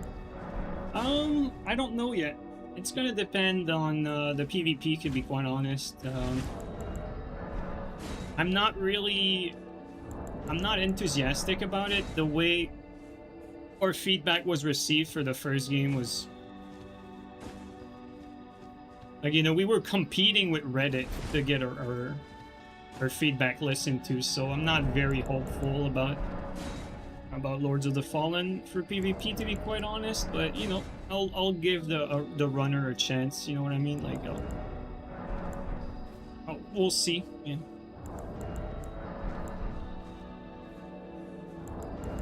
But I don't have high hopes. I really don't, PvP wise at least.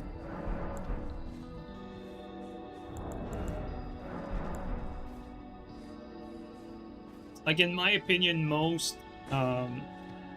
game designers, gameplay designers specifically, I don't want to say most game developers, because developers is way too broad of an umbrella.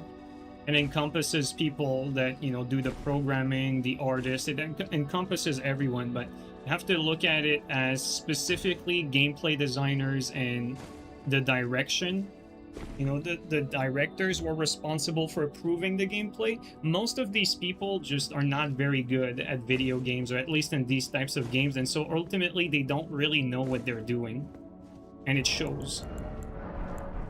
Like, the gameplay for a lot of these games is hit or miss, and most of the time it doesn't seem like very intentional whether it's hit or miss. It's like they try to emulate what From Software does without quite understanding why From Software does it, and so you end up with systems that don't really work that well with each other. So, like, you know, like every Souls game is trying to be that Sekiro Bloodborne, you know, every mechanic that's in the book, like, into one game. I don't know if this is the hose that runs forever. If that's the case, we're just gonna see around this corner, and if he's not there, we're just gonna move on to the next one.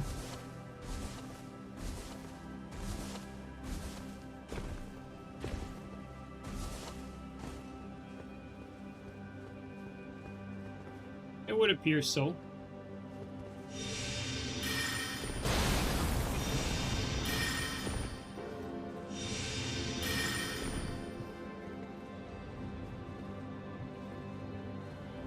It's the same runner as usual. The mentally, the mental person. Or the child, you know.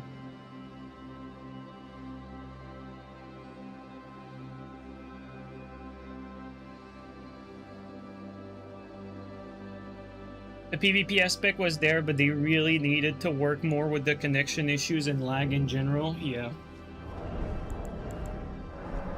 Yeah, unfortunately, their game was doomed from the start, PvP-wise, with the decisions that they made, with the way they handled. It's called a networking topology. Basically, they didn't make it peer-to-peer like Souls. They made it so one player is the server, and that spurred like a whole bunch of issues. Like, it just doesn't work for these types of games. Like, they would need to rework things like on the back end, like heavily. It's a lot of like programming work, and I'm not gonna pretend like I could do a better job. Like, this is like, you know, networking engineer type deal, and not something that that is easily achievable. Like, you can't just have a networking engineer and expect it to work well. Like, it needs to be like a top tier individual who understands how these games work. Like, I'd suggest people, if they have not already watched a Rust Bucket vid on the topic, like why there's lag in Souls games. Honestly, like, it encompasses like so many things that I've learned over the years, and it just like packs that into an easy to understand vid that, you know, you can share to anyone and have them have a good idea of like how these things work. It's actually a brilliant vid. It really does like explain to people like everything they need to know. And quite frankly, I hope that developers see this, because they too need to understand how shit works. Like, it's very often we think that these developers, because they're professional, that, you know, that they know how everything's supposed to be, but most of the time they don't. They really don't. Like, they don't know like what's supposed to be like the, like, you know, they don't know that there's supposed to be like an attacker, that you know, that the game's supposed to check like if you hit your opponent, and then, you know, when it receives the hit, like what do they do with it? Like, you know, like how does this interaction affects the game, if there's high latency or not? Like, you know, we've been aware of like infinite iframes, like, you know, ever since Dark Souls. I mean, for the players who've played before that, I'm sure they've been aware of it since way before, but like, you know, when I was like really in the midst of it back in Dark Souls 3, like infinite iframe was pretty much the bane of our existence. So anyone who played understood that if you have more iframes than you have active frames when you're spamming roll, you have a design issue where the invincibility frames start to overlap because there's a delay between the two players. And so things like that are things that are not necessarily understood by most developers, because quite frankly, they don't really play the Souls PvP. So they have not internalized these concepts. even though they have the technical know-how to implement the proper changes, they don't understand a lot of the concepts and a lot of the issues and a lot of the effects that X or Y decision would have on the game, like giving giving more iframes than active frames when someone is spamming a dodge. That's a good example. That's a perfect example. Isn't that the hardest part of making multiplayer? I guess it depends on who you're asking. If you're asking me, like, for me, the hardest part is going to be programming part, because the design part, I'm explaining everything you need to know, like, on top of my head right now. Like, if you give me like a few days and a few weeks to iron this out and make you like a design document, like, you're gonna have everything you need to know, really. But for a lot of these developers, they don't know that. They have the technical know-how to implement a lot of these things, but they don't know that that iframes start to overlap after a certain latency, or they don't know that that From Software uses peer-to-peer because it gives player an even playing field. Like, they don't understand that. They've never asked themselves that question. They just read that peer-to-peer is like the most inferior way to handle connections from a programming standpoint, and that servers are better in every way. That's what game developers learn. But the reality is, it's not the case for these types of games.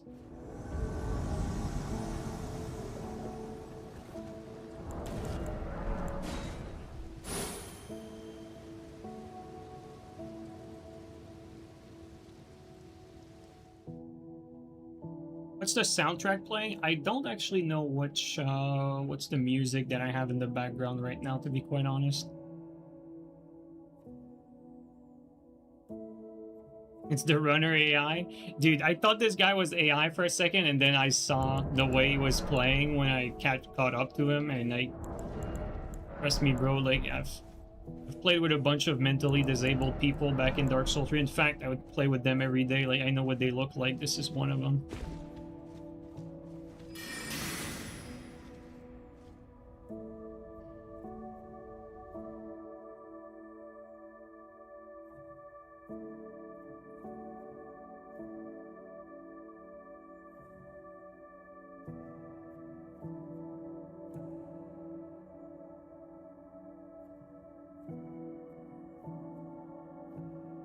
And I think it's same thing, synonyms. I'm just joking. Two players. Called PSN for real, though. Some gremlins over here, man. Well, I mean, to be quite honest, PC has the same type of people. It's just that you don't get to experience what I'm experiencing, because these people ultimately will just revolve to cheating, because it's way more easy to access on PC. So, like, you're gonna find these people on PC too, but what you're gonna see is just, like a CE toggle of any kind, like any sort of cheat instead.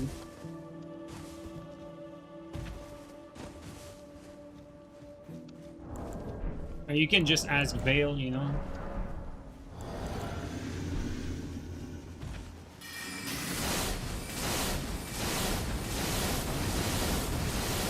He's like the host summoned his low-level friend.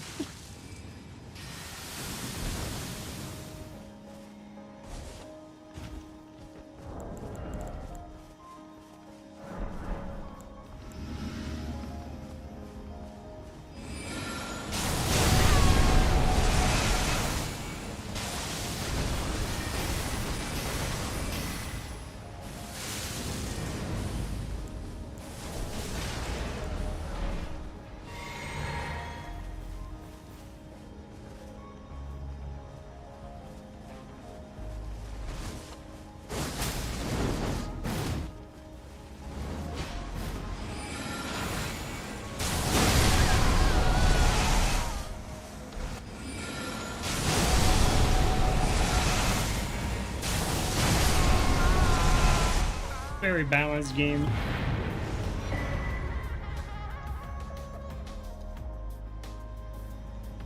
That was 95% of the Vegas 2 community. Sorry, so that I missed the context for that comment. I'd be curious, like, what did I say for you to answer with that? Like, what was the context of that response? I'd be curious. Oh, the mentally disabled people. Nah, man, trust me. Like, the Dark Souls guys are like, it's, man. So I don't even know what to explain, like how to portray that. Like, it was like crazy people, like legitimately, like nothing to do with Vegas. Like, you know, like we make fun of like a lot of the people that played Vegas, but man, I am telling you, like it's, I don't even know how to describe it.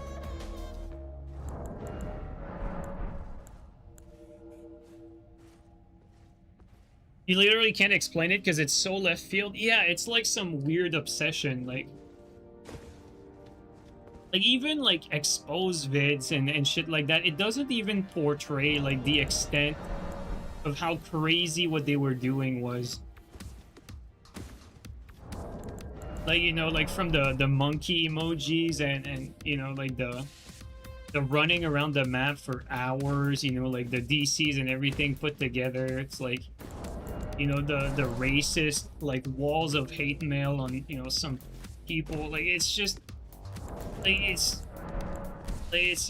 you can't like put that into a sentence. There was just like so much. Like, I could go on and on, like literally explaining everything that these people were doing for days. Like, that was like crazy stuff. Like, you had to be there in that era to really understand. And the length that people were willing to go for that video game. I think it goes beyond, like, you know, just someone cheating to win at a video game. Like, it goes beyond that. Like, it taps into like psychology to a whole nother level, I think.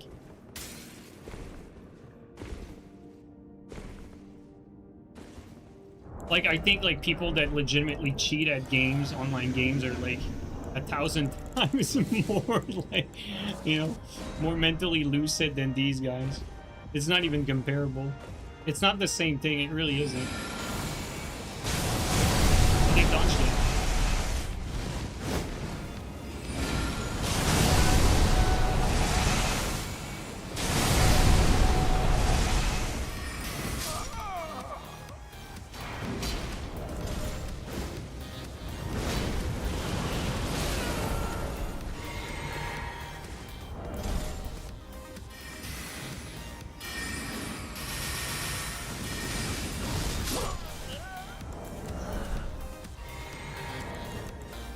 Bow to this guy and let him live.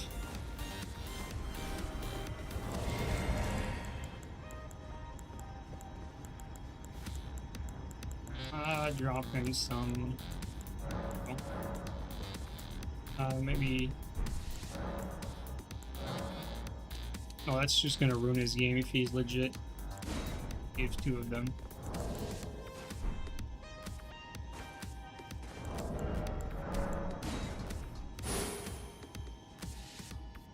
There you go, Kevin.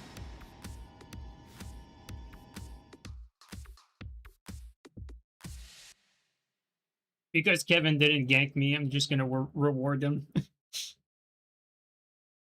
We've gone soft? Bro, Owen, I did, dude. That's the effect that Reddit had on me, man. Like, after all the criticism over the years, like, I've gone soft. And also the fact that I don't care a single bit about this game definitely doesn't help either, but I did.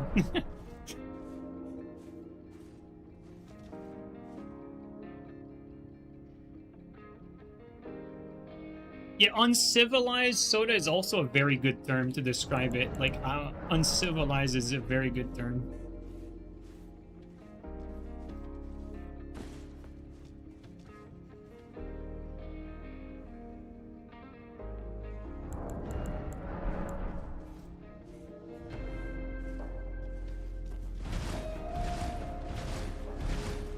It's like the level of tribalism was like through the roof in Dark Souls 3, dude. The level of tribalism was like legitimately on a whole other level. I've never seen that in any game, quite honestly. It was like really a unique thing. I think we're gonna block this guy. This guy just runs forever. Nobody killed him plenty of times. It's really not worth the hassle.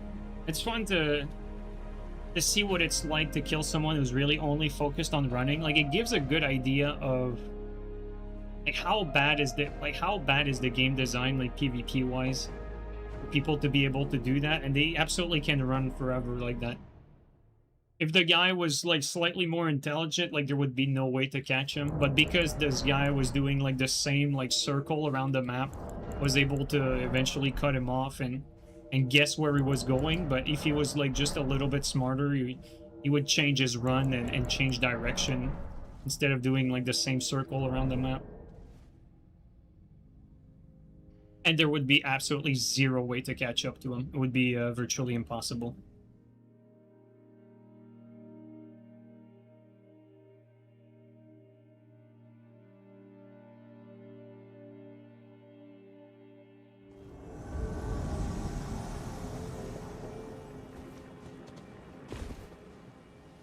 Players. Times for a new From Software game that isn't Duskblood? Yeah, for real though.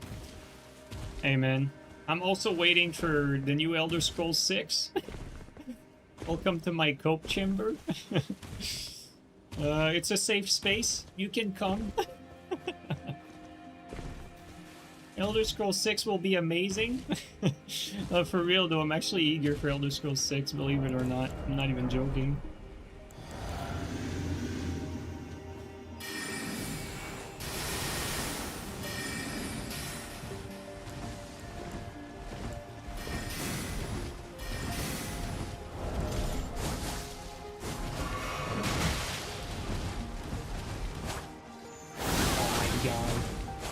The range attacks always.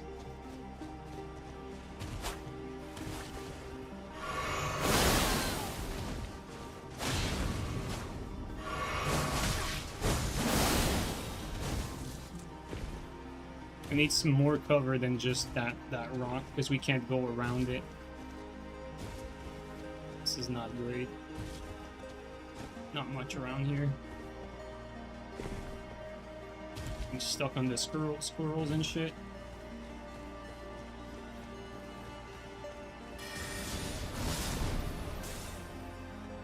I'm gonna try something here.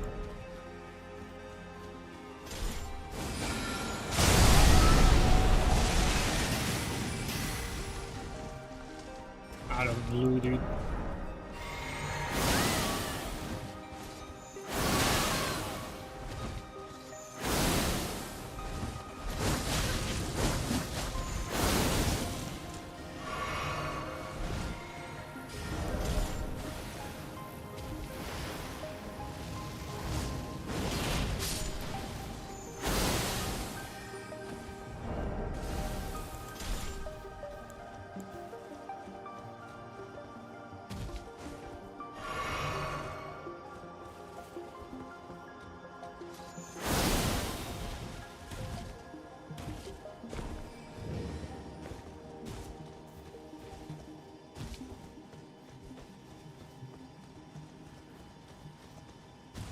Try to go up.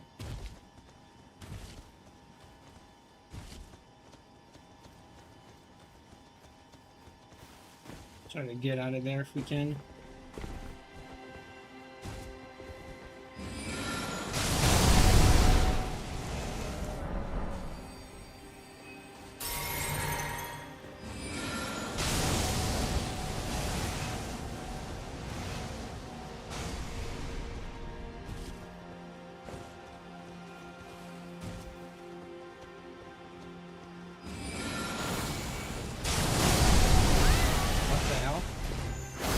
I don't know the map. Yeah, I didn't know that. They just can go through there.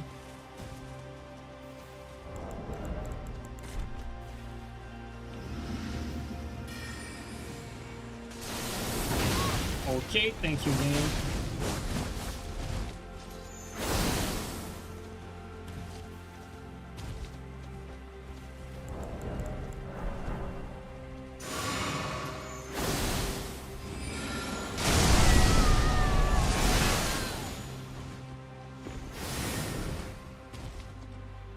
Move again.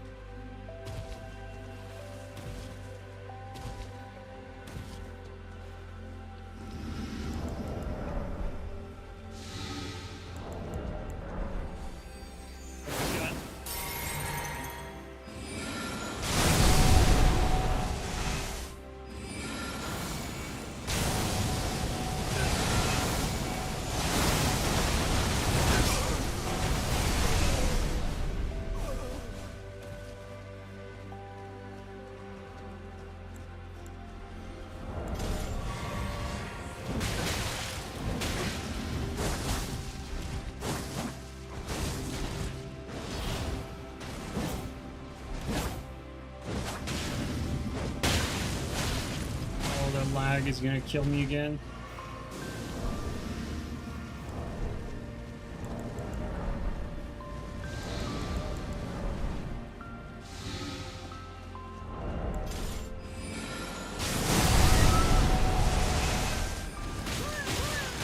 There you go.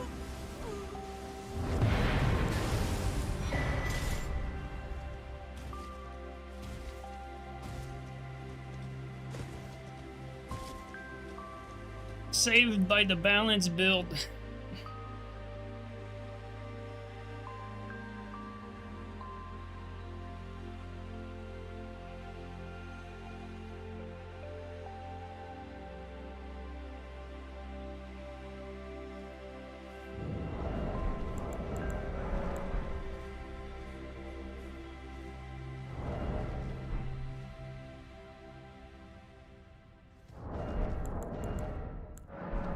Good thing this build is broken, otherwise these invasions would be quite difficult to... I mean, they're already difficult, but it'd be even more impossible to win. I feel like at least this build allows you for a puncher's chance, right? I think that's the right way to put it. You always have a puncher's chance with gravitational missile. All you need is like just one big AoE, and even if you didn't play very well, even if you don't know what you're doing, you know, anyone can get that gravitational missile one shot or two shot. I do like the spinning weapon wake up after you knock them down from gravitational missile. I feel like that's a top tier swap right there. It's the ultimate play.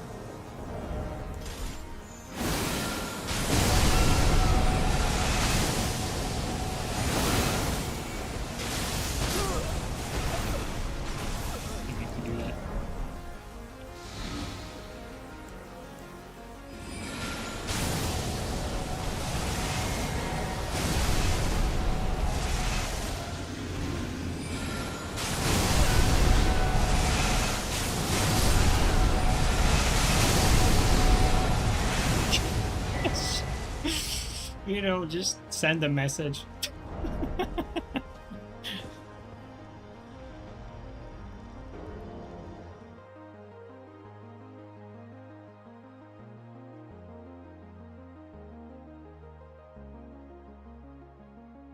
Is Elder Scrolls 6 releasing in 2028, or is that just a rumor? No, that's just a rumor. There's no like date that's confirmed. Like as far as I'm concerned, it could even release in 2030, man. Like I'm bro, it will be like 20 years between Elder Scrolls Skyrim and the next one. Isn't that insane? Like there might be a situation where it comes out 20 years later. Like talk about mismanagement. If that isn't mismanaged, I don't know how else you call it.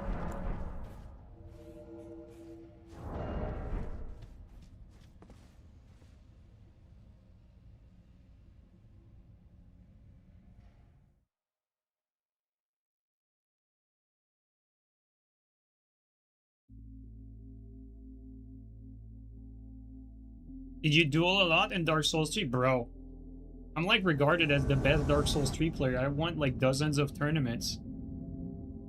I dueled like pretty much every day in Dark Souls 3 because I like the game a lot. Like you can find like footage on the channel of like, you know, full streams where I fight every single person that challenge me in streams, like just deathless, just beating everyone to like for hours on end. Like quite frankly, like toward the end, like there was really only a handful of players where you had like good fights. So you would really only lose, and when I say lose, I mean like you'd win too, but you'd like trade victories with all, like the top players, and that's it. Like everyone else would just be guaranteed to lose almost.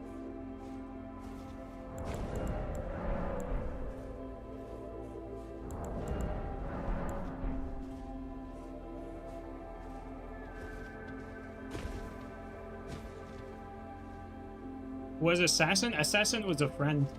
Well, I mean, still a friend. It's just I haven't seen him in a while. Was also another top player.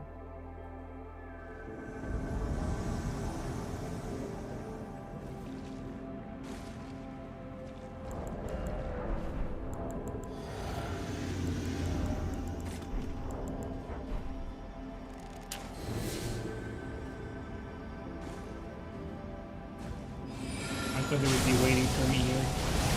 Preemptively did the thing. It says there's 3 players, so we're in for some rough rough gank down there, that's for sure.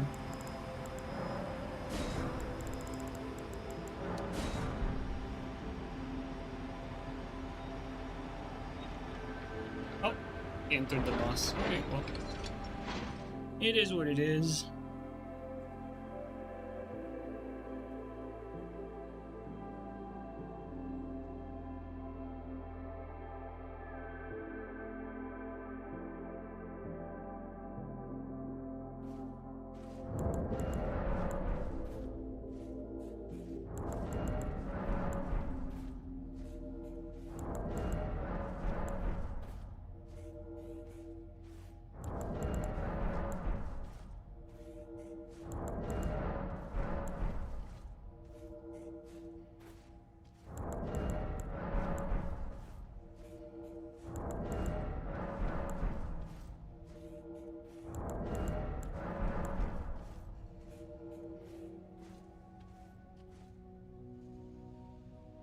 God, this character is so ugly.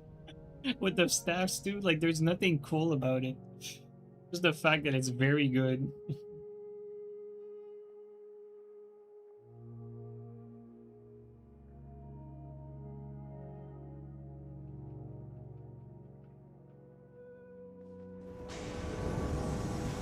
Players.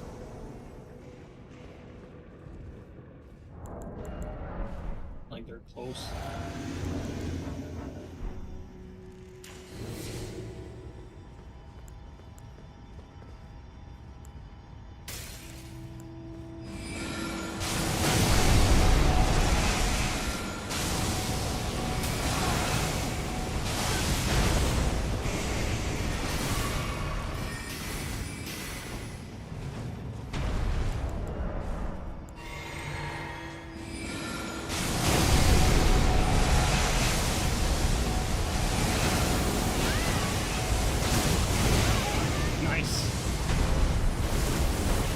The right thing.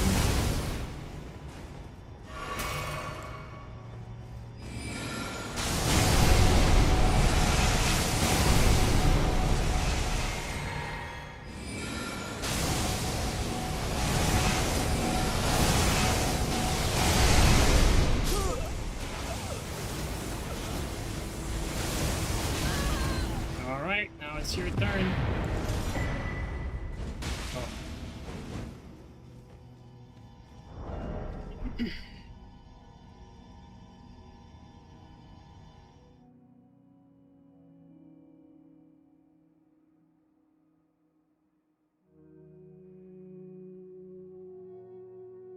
I like the idea the guy didn't care, just hype armored through the gravitational missile, no fucks given. Just purple for purple. We trade colors.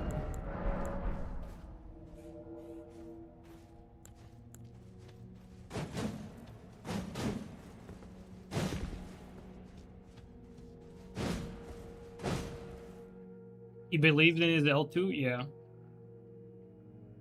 He certainly did, but I believed in my gravitational missile as well. Same guys? No, it's a different map.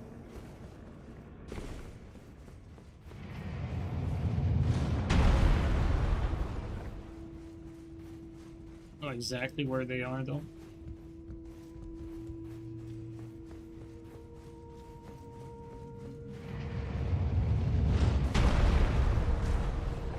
I think I need to go over here, but I'm not quite certain.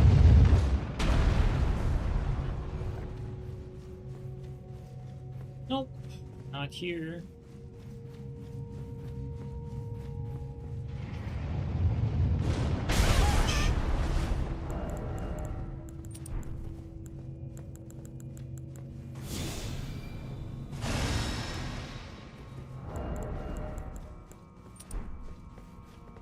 I think I might be going the right way. Oh yeah, I am.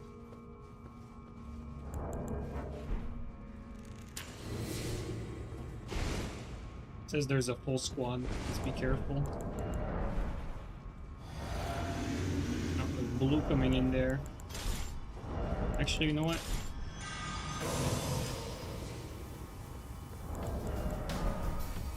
Sure we don't get ambushed.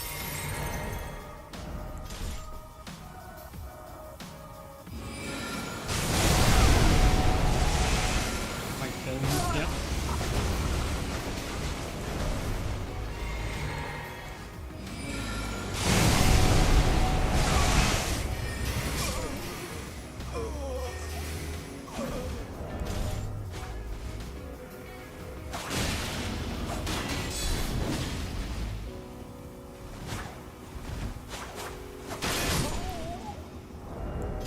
Not playing with my food at all with this one. Just straight for Pada. No hesitation. You hate navigating through these catacombs? It's because it's not very fun. Not just you, like it's not very good level design. You know, like the good level design from software games is in the castles. You know, like the Storm Veil, the Halig Tree,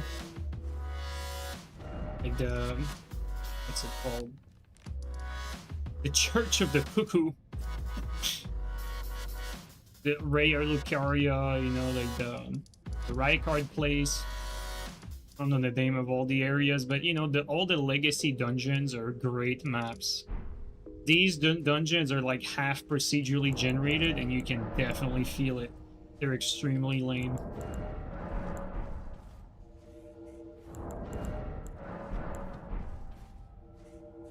They're basically like content for the sake of it. Like filler. Like you can tell that not a lot of effort was put into making these dungeons. They all look the same and feel the same.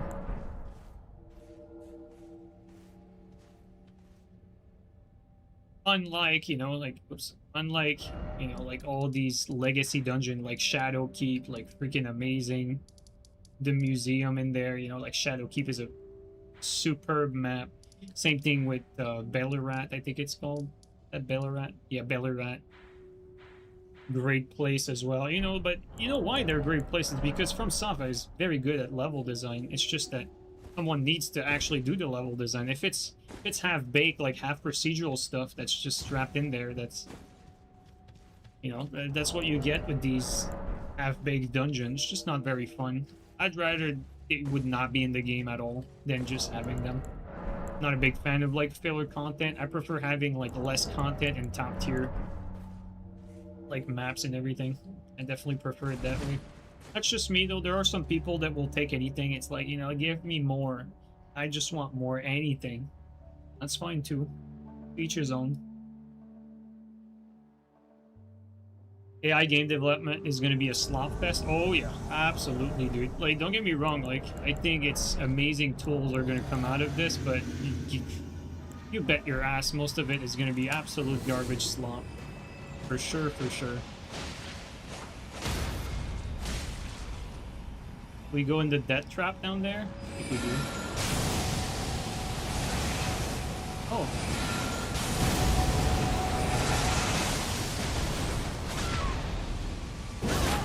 Sound was decent there. We don't have a choice. Smart play by him. Really smart play. You gonna look?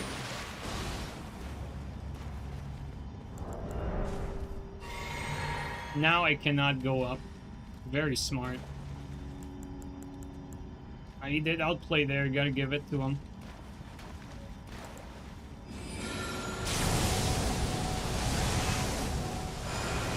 But that was him for a second.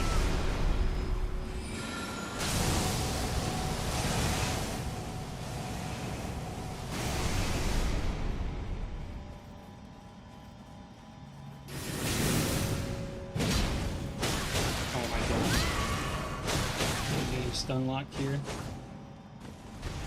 Now this is worst case scenario. That's just unlucky. And the sound is decent for this guy.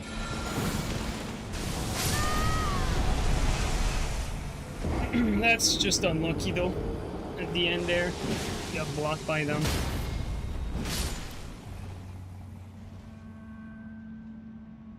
I didn't want to respawn because this game is just so badly designed that when you respawn you lose your physic, and losing your physic is permanently losing half your health. That's basically what it is. Oh, I got double teamed there. It's just stun lock in the corner. Not much to be done there. The host had like one good play, which was to run and then block off my path with the spell, and that's it. Everything else was just like, you know, just ganking. No skill in that, but I was careless. We definitely could have won that. Like you said, you know, it's always easier to play in hindsight. You know, if you respawn and you just pull out Starfist and just kill a melee, you know, we don't have this discussion, but again, like, you can't, like, play in hindsight like that. Because technically, my play was correct. You know, you use the gravitational missile, cover your ass to go up, but the blue happened to spawn at the exact same time. And so it's just unlucky timing at the end of the day. It's like, my timing was correct. It's just the game doesn't really like invaders.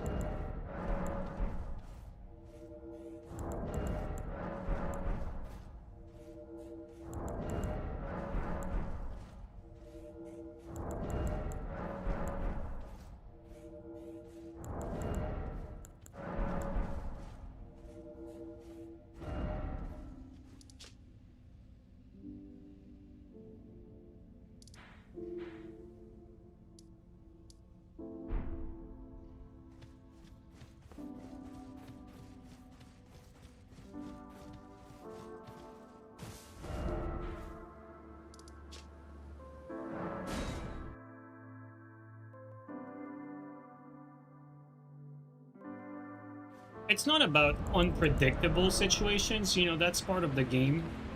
It's more about, like, unwinnable situations. Like, the game keeps putting you in unwinnable situations, like, you know, like, you always get, like,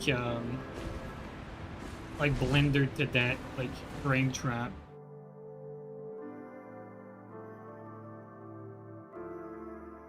Keep on getting, you know, blues that respawn infinitely for no reason.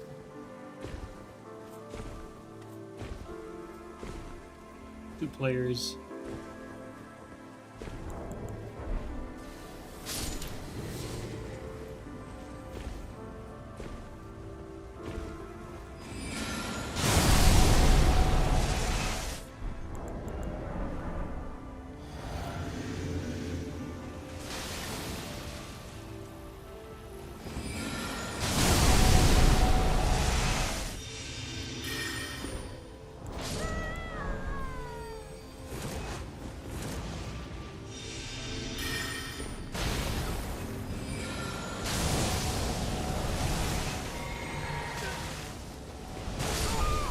What is this health, bro?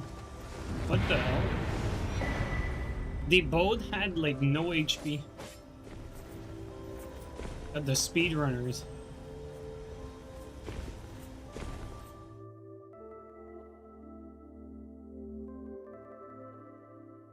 It's so unwinnable that when you win, it doesn't feel good. It's the fact that it's not in your control, Brenna.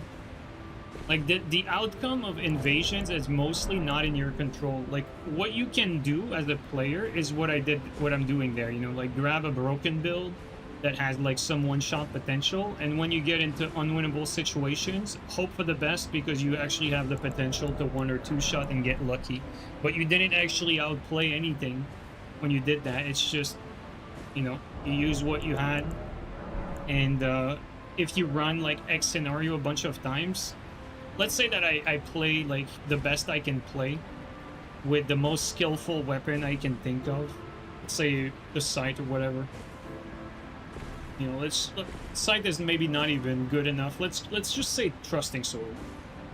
Not necessarily a skillful weapon, but you'd have to work for it. Like, you're not going to be able to beat a gank with a trusting sword on a strength build if your trusting sword doesn't do a bazillion damage. Because it doesn't matter how many times you outplay people, they're just going to keep covering each other's asses.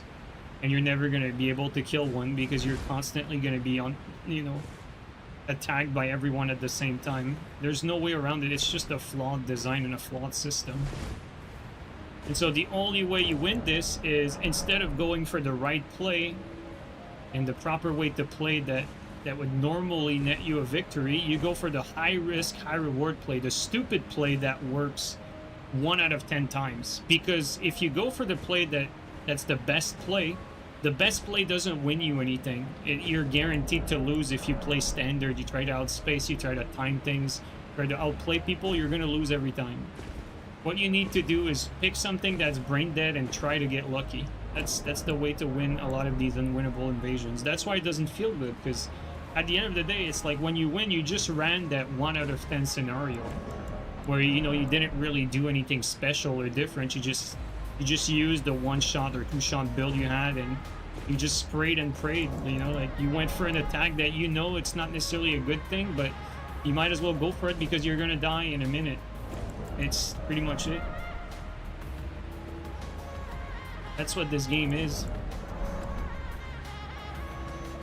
And very often people that are, you know, a little new to the genre, or maybe they're not new, but they have this, not necessarily as knowledgeable, they'd be like, you know what, how come invasions were not a problem in the past? Well, it was the player limit. Player limit changed the dynamic of how invasions are played. You never had to outplay 3 people in the Soul series. It never actually happened. Like, people had this illusion of like, oh, the 3v1s, the 2v1s, but ultimately, you could always win like a 3v1 and a 2v1 if you were extremely more skilled than your opposition, like, you know, like times fold, which, you know, happens still in this game. But the moment you had people that were slightly decent or understood what was going on, there was no way for you to win. But in previous games, the play, you still had a path to victory. Your path to victory was, I need to survive until I get a teammate. Then when I get a teammate, my teammate and I will fight the 3v1, and then one of us will be fighting a 1v2 and the other one will be fighting a 1v1. The guy who's fighting the 1v1 needs to win, the guy who's fighting a 1v2 needs to survive. And it boiled down to winning a 1v1 situation at the end of the day, like a way more feasible endeavor, way more balance, and a structure that made way more sense, whereas in this game that just cannot happen.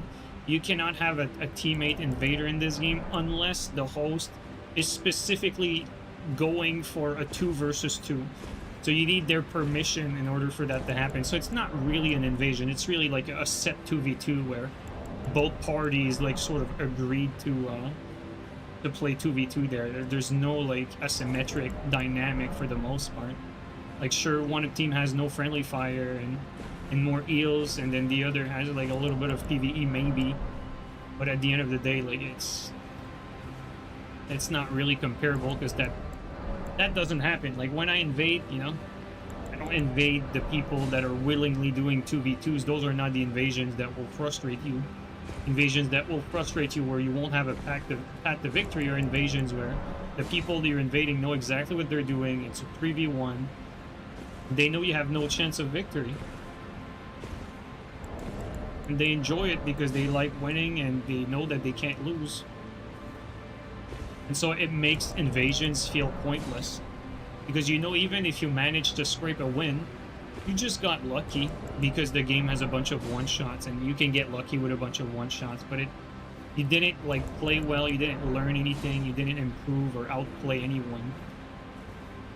The nature of Elden Ring PvP wise is just flawed. And you know, tremble for like we always do. The same thing applies with the dueling scene. You know, the lower player limit destroyed the dueling scene.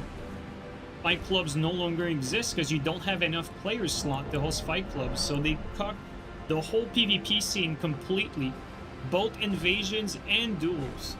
From Software destroyed it both in Elden Ring. They completely fumbled what they had with Elden Ring, with what they had built over time with Souls. They completely fumbled the ball. It's just a completely clueless take on PvP that is Elden Ring. Like, Elden Ring just missed the mark entirely, and it feels extremely clueless because it's like they never played PvP in all their previous games, because anyone who played would understand that what, you know, like lowering the player limit like that would have like terrible consequences. And it sure did. But rant over, we pretty much talk about that every other stream, so I'm gonna stop there because it just keeps on going forever and I just ramble and ramble. Ultimately, you know, it is what it is. Nothing's gonna change at this point. You guys heard the rhetoric more than enough.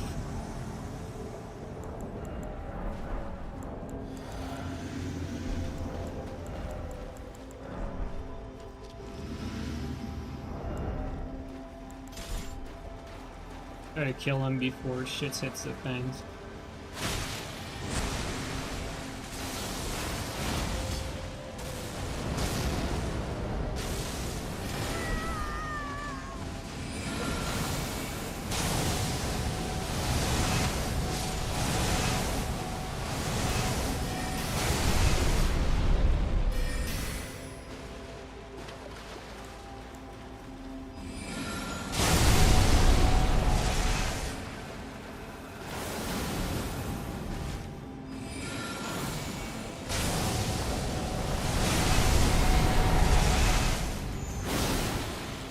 Move toward the exit.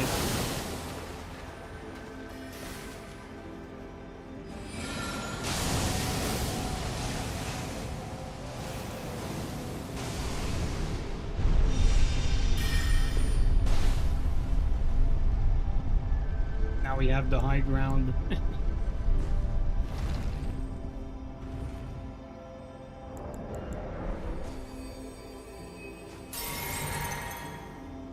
Can I do that?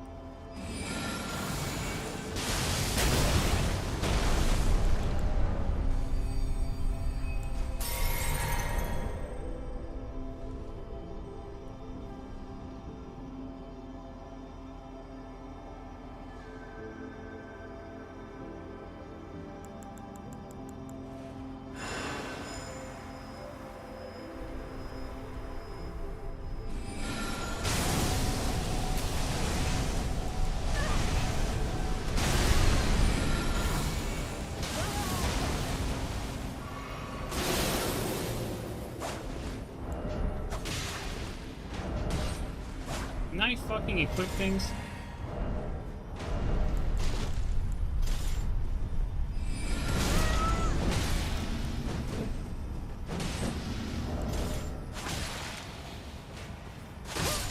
Easy.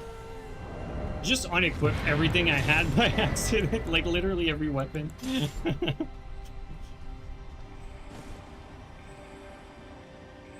Do you think FromSoft watches any creators to understand how the multiplayer mechanics actually get used? Bro, they don't even speak fucking English. I'm not even joking. They don't speak English, man.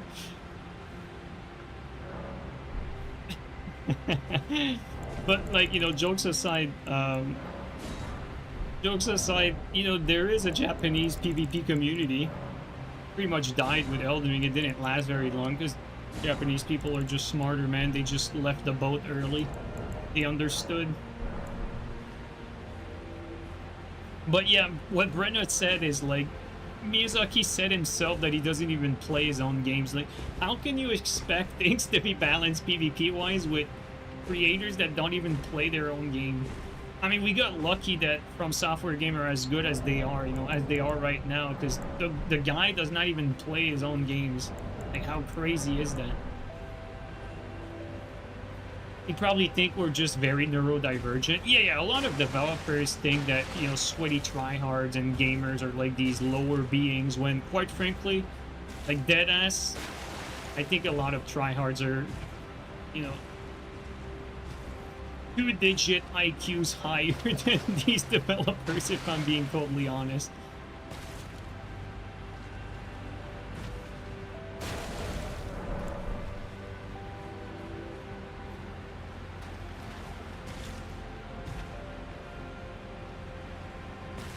Shitbutton ganking transcends language. Well, it's not about that. You know, Miyazaki didn't play his own game. I'd be very surprised if the people at FromSoft like spend an extensive amount of time with the PvP. Like, they probably have like this sort of extremely surface understanding. Like, if they watch the content creator, they probably watch like Peeve or Oro play a few matches. You know, like, you're not gonna gather much from that.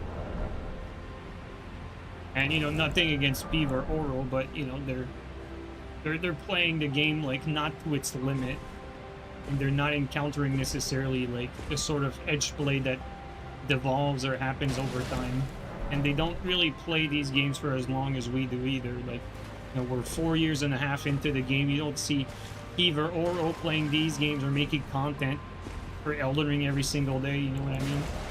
Because they're smarter than that. You know, they know that it's better to move on. Not saying that to this, I'm quite the opposite. I think it's the thing to do. Same thing with like Scott John, right? Like, Scott like had his plan from the get-go. Like, he knew like, okay, like, I'm gonna get in there maybe 6 months, and then I'm out, and then I'm gonna come back like, you know, another 2 months when DLC drops, and then I'm out again. Like, these content creators are smart. They know to not hang around too much because they understand that PvP is not it for these games. It has its charm, and quite frankly, you know, the reason why like there's still people here in the first place is that we can see the light at the end of the tunnel. It's not like it's all doom and gloom. Like, if I can name every issue, like, this is all fixable stuff. Like, it's possible to fix it. You know, like, you give me the rain for a couple of days, you know, I'll get my AI to code a solution for the extended like multiplayer player limit, and then I'll just balance the rest like myself, you know, like tweak some damage here and there, like, you know, like add some recovery to BHS, change how Dueling Shield behaves a little bit, you know, give some little different dynamic to projected, you know, like, it's very easy to fix the game. Like, anyone that plays PvP for an extensive amount of time would do a better job than what's there right now. Like, it's not really, that's not the hard endeavor. It's hard for them because they don't play the game, but for someone who's been playing for years, like, that shit is dumb easy. In fact, like, when my friend Gabri made a mod for this game, like, he basically like retuned the whole game. Like, you know, it took him like a weekend or whatever, and he just retuned everything, and, you know, everything was balanced. But, you know, a mod's a mod, it's not the base game. FromSoft could do that, it's just they don't have the knowledge. They don't care enough to do that either, I think. And quite frankly, the other problem, and it's something I encountered when I worked with the Lords of the Fallen dev, when they asked Steel and I to help them balance their PvP, is that you give them feedback. Like, we told them to reduce their roll distance, and they were not sure if it was the right thing to reduce their roll distance because they were getting conflicting feedback from Redditors that thought the roll distance was great. And so if the developers cannot make the difference, if they can't tell the difference between good and bad feedback, now you're in a very bad spot because, you know, like, you don't know who to listen to.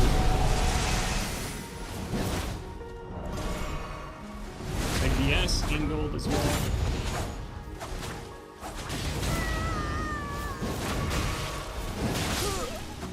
Perfectly played there. And that's a free.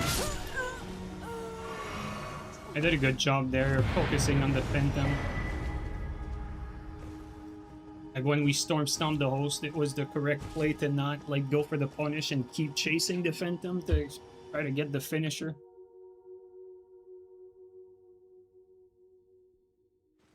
But with that being said, you know, I think what From Software has been doing for years is they throw shit at the wall and they see what sticks. And you know, sometimes some things just stick. Like if you look at what they did with the crouch system, I bet you they never intended crouching to be like a mix-up in PvP in any way, shape, or form. And it ended up being probably the best mechanic introduced in Elden Ring in the Souls, you know, like compared to other Souls games. And so, you know, they threw shit at the wall and it stuck. And it's amazing. And, you know, the moment-to-moment combat in Elden Ring, if you remove, like, all the RNG stuff and you know, the input eating and all the problems, like, the fundamental combat is all there for this game. Like, it has, like, so much going for it. In fact, I'd argue that every game that's trying to be a Souls clone, that's what they don't understand. You know, they don't understand like what makes Souls combat good, and they cannot get the fundamental of the game right. You know, the building block, the things that are hard to do, that the important stuff. FromSoft has that right, and so that's why we stick around, because at the end of the day, like, they're the only one who does the fundamental gameplay right. The others that try to copy it don't quite understand it. I think this game was supposed to have a heavy stealth element like Sekiro, and they just gave up on it. I don't know if they gave up on it, but it certainly was advertised. Like, I remember, like, some of the first marketing footage that we had was, you know, it was like footage of them like trying to sneak clear like gatefront ruins with like sneak attack backstabs and like sleeping the enemies, basically like Metal Gear style, like clearing this whole area like if it was a Metal Gear game. And man, oh man, is the real game not like that whatsoever, and it's completely useless as a playstyle. But you know, they throw shit at the wall, and that shit stuck. Crouching is like one of the best part of the combat, and probably the best improvement over like the previous Souls. It's an amazing mechanic that adds more variety, more mix-ups. It just adds to the combat, the PvP combat especially, and also the PvE. If you've played Night Rain with like, and in your run you picked up like a you know, a lance or a great spear or an ultra great weapon, you know, like an ultra great sword or a big hammer, like, you know that it just feels bad in Night Rain to not have your crouch attack for your colossal weapon, because it's such a fundamental part of the gameplay, and it makes these big colossal weapons like way more dynamic, because they finally have like an attack that's usable speed-wise. It's not quite as fast as, like, you know, these fast attacks, but it's fast enough so that it makes the weapons way more viable. You tried Mistfall Hunter yet? Yeah, I didn't, man. Like, you know, I've watched a lot of stuff again, and I think I convinced myself to pass up on it. Unfortunately, don't get me wrong. I feel like it's an interesting game. I probably would have enjoyed at least part of it. I don't know if I would have enjoyed the full thing, but I think it has some interesting things going on. But like, I'm gonna tell you like one of the biggest thing that, you know what? Let me show you a vid right now, and I'll show you like one of the things that discouraged me from trying it. Give me 1 sec. I'll show you something.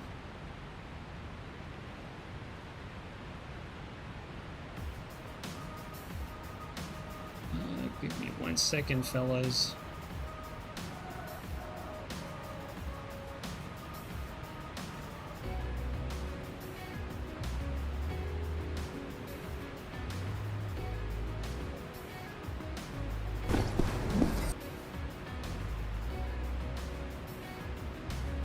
I'm gonna pause the music as well.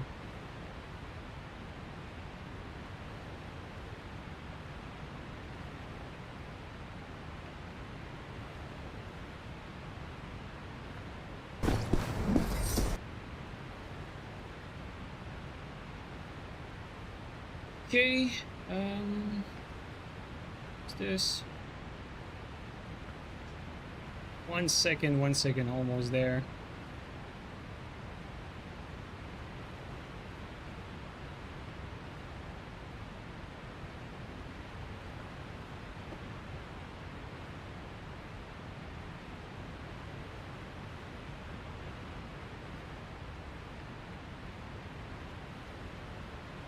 All right. Check this out.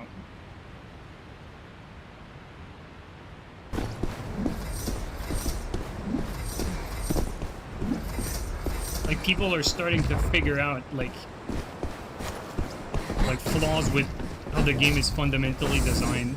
So the guy that you're watching, like, he's basically constantly like in hyper armor, just waiting, reaction waiting for the guy to, you know, the player that we're watching to do anything. So his opponent understands that he can abuse his hyper armor. And so like this sort of stuff like only happens over time. Like when people figure out I can just like hold this and just reaction trade with you, you can't do anything. And so like when I watch stuff like that, I'm like, okay, like maybe their system is just fundamentally flawed. So things like that kind of convince me to not really bother and just move on. And also because Duskblood is right around the corner.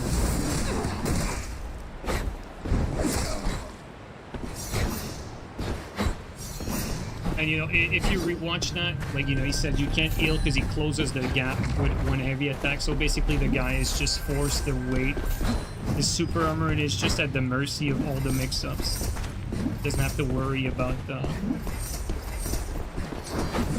his opponent doesn't have to worry about anything. He can just keep on pressuring with infinite hyper armor forever, basically.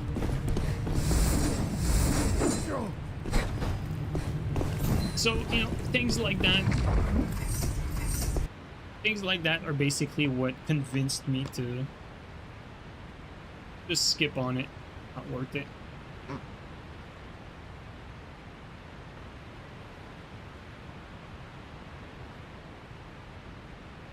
Can we watch a jungle documentary next? Yeah, sure. Give me 1 sec.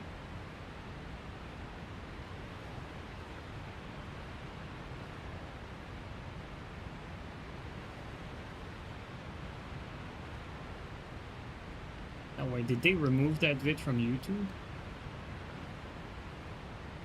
That would be freaking terrible.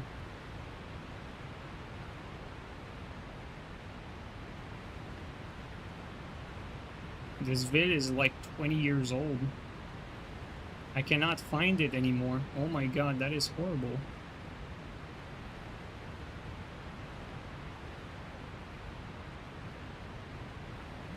Someone probably re-uploaded it. That's not this one. Dude, I cannot find it. No way. Oh, I think I found it. Oof, it's in there somewhere buried. Oh, with the terrible music, though. Someone re-uploaded it, the classic.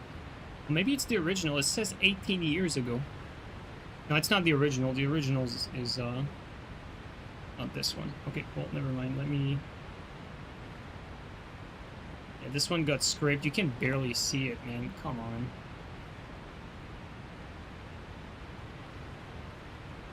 We're gonna watch this one anyway.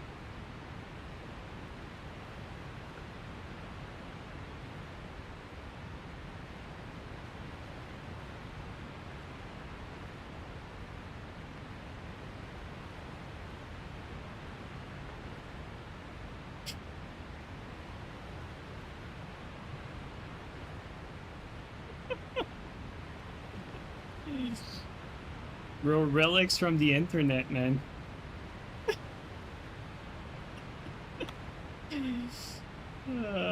Fuck me, dude.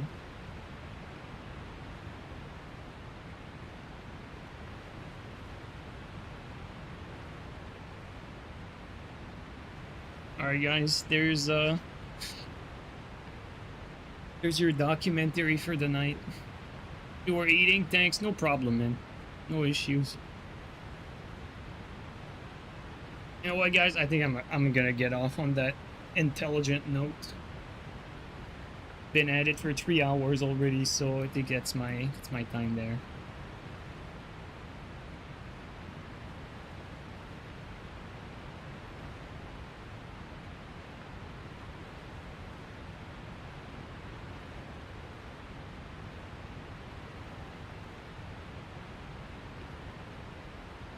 Well, guys, we're gonna raid someone. Thanks everyone for coming by the stream. I really appreciate you guys in chat for keeping me company throughout these streams. They make these streams like way more bearable. In fact, it's enjoyable to interact with you guys. So I really appreciate you, and catch you guys up next time. Hopefully, let's raid someone playing Elden Ring this late at night for me. We got units playing Night Rain. We got no one else doing anything else. We got Dasman playing Dark Souls 1. Let's raid Dasman. Pretty chill guy. Send you guys to DS1.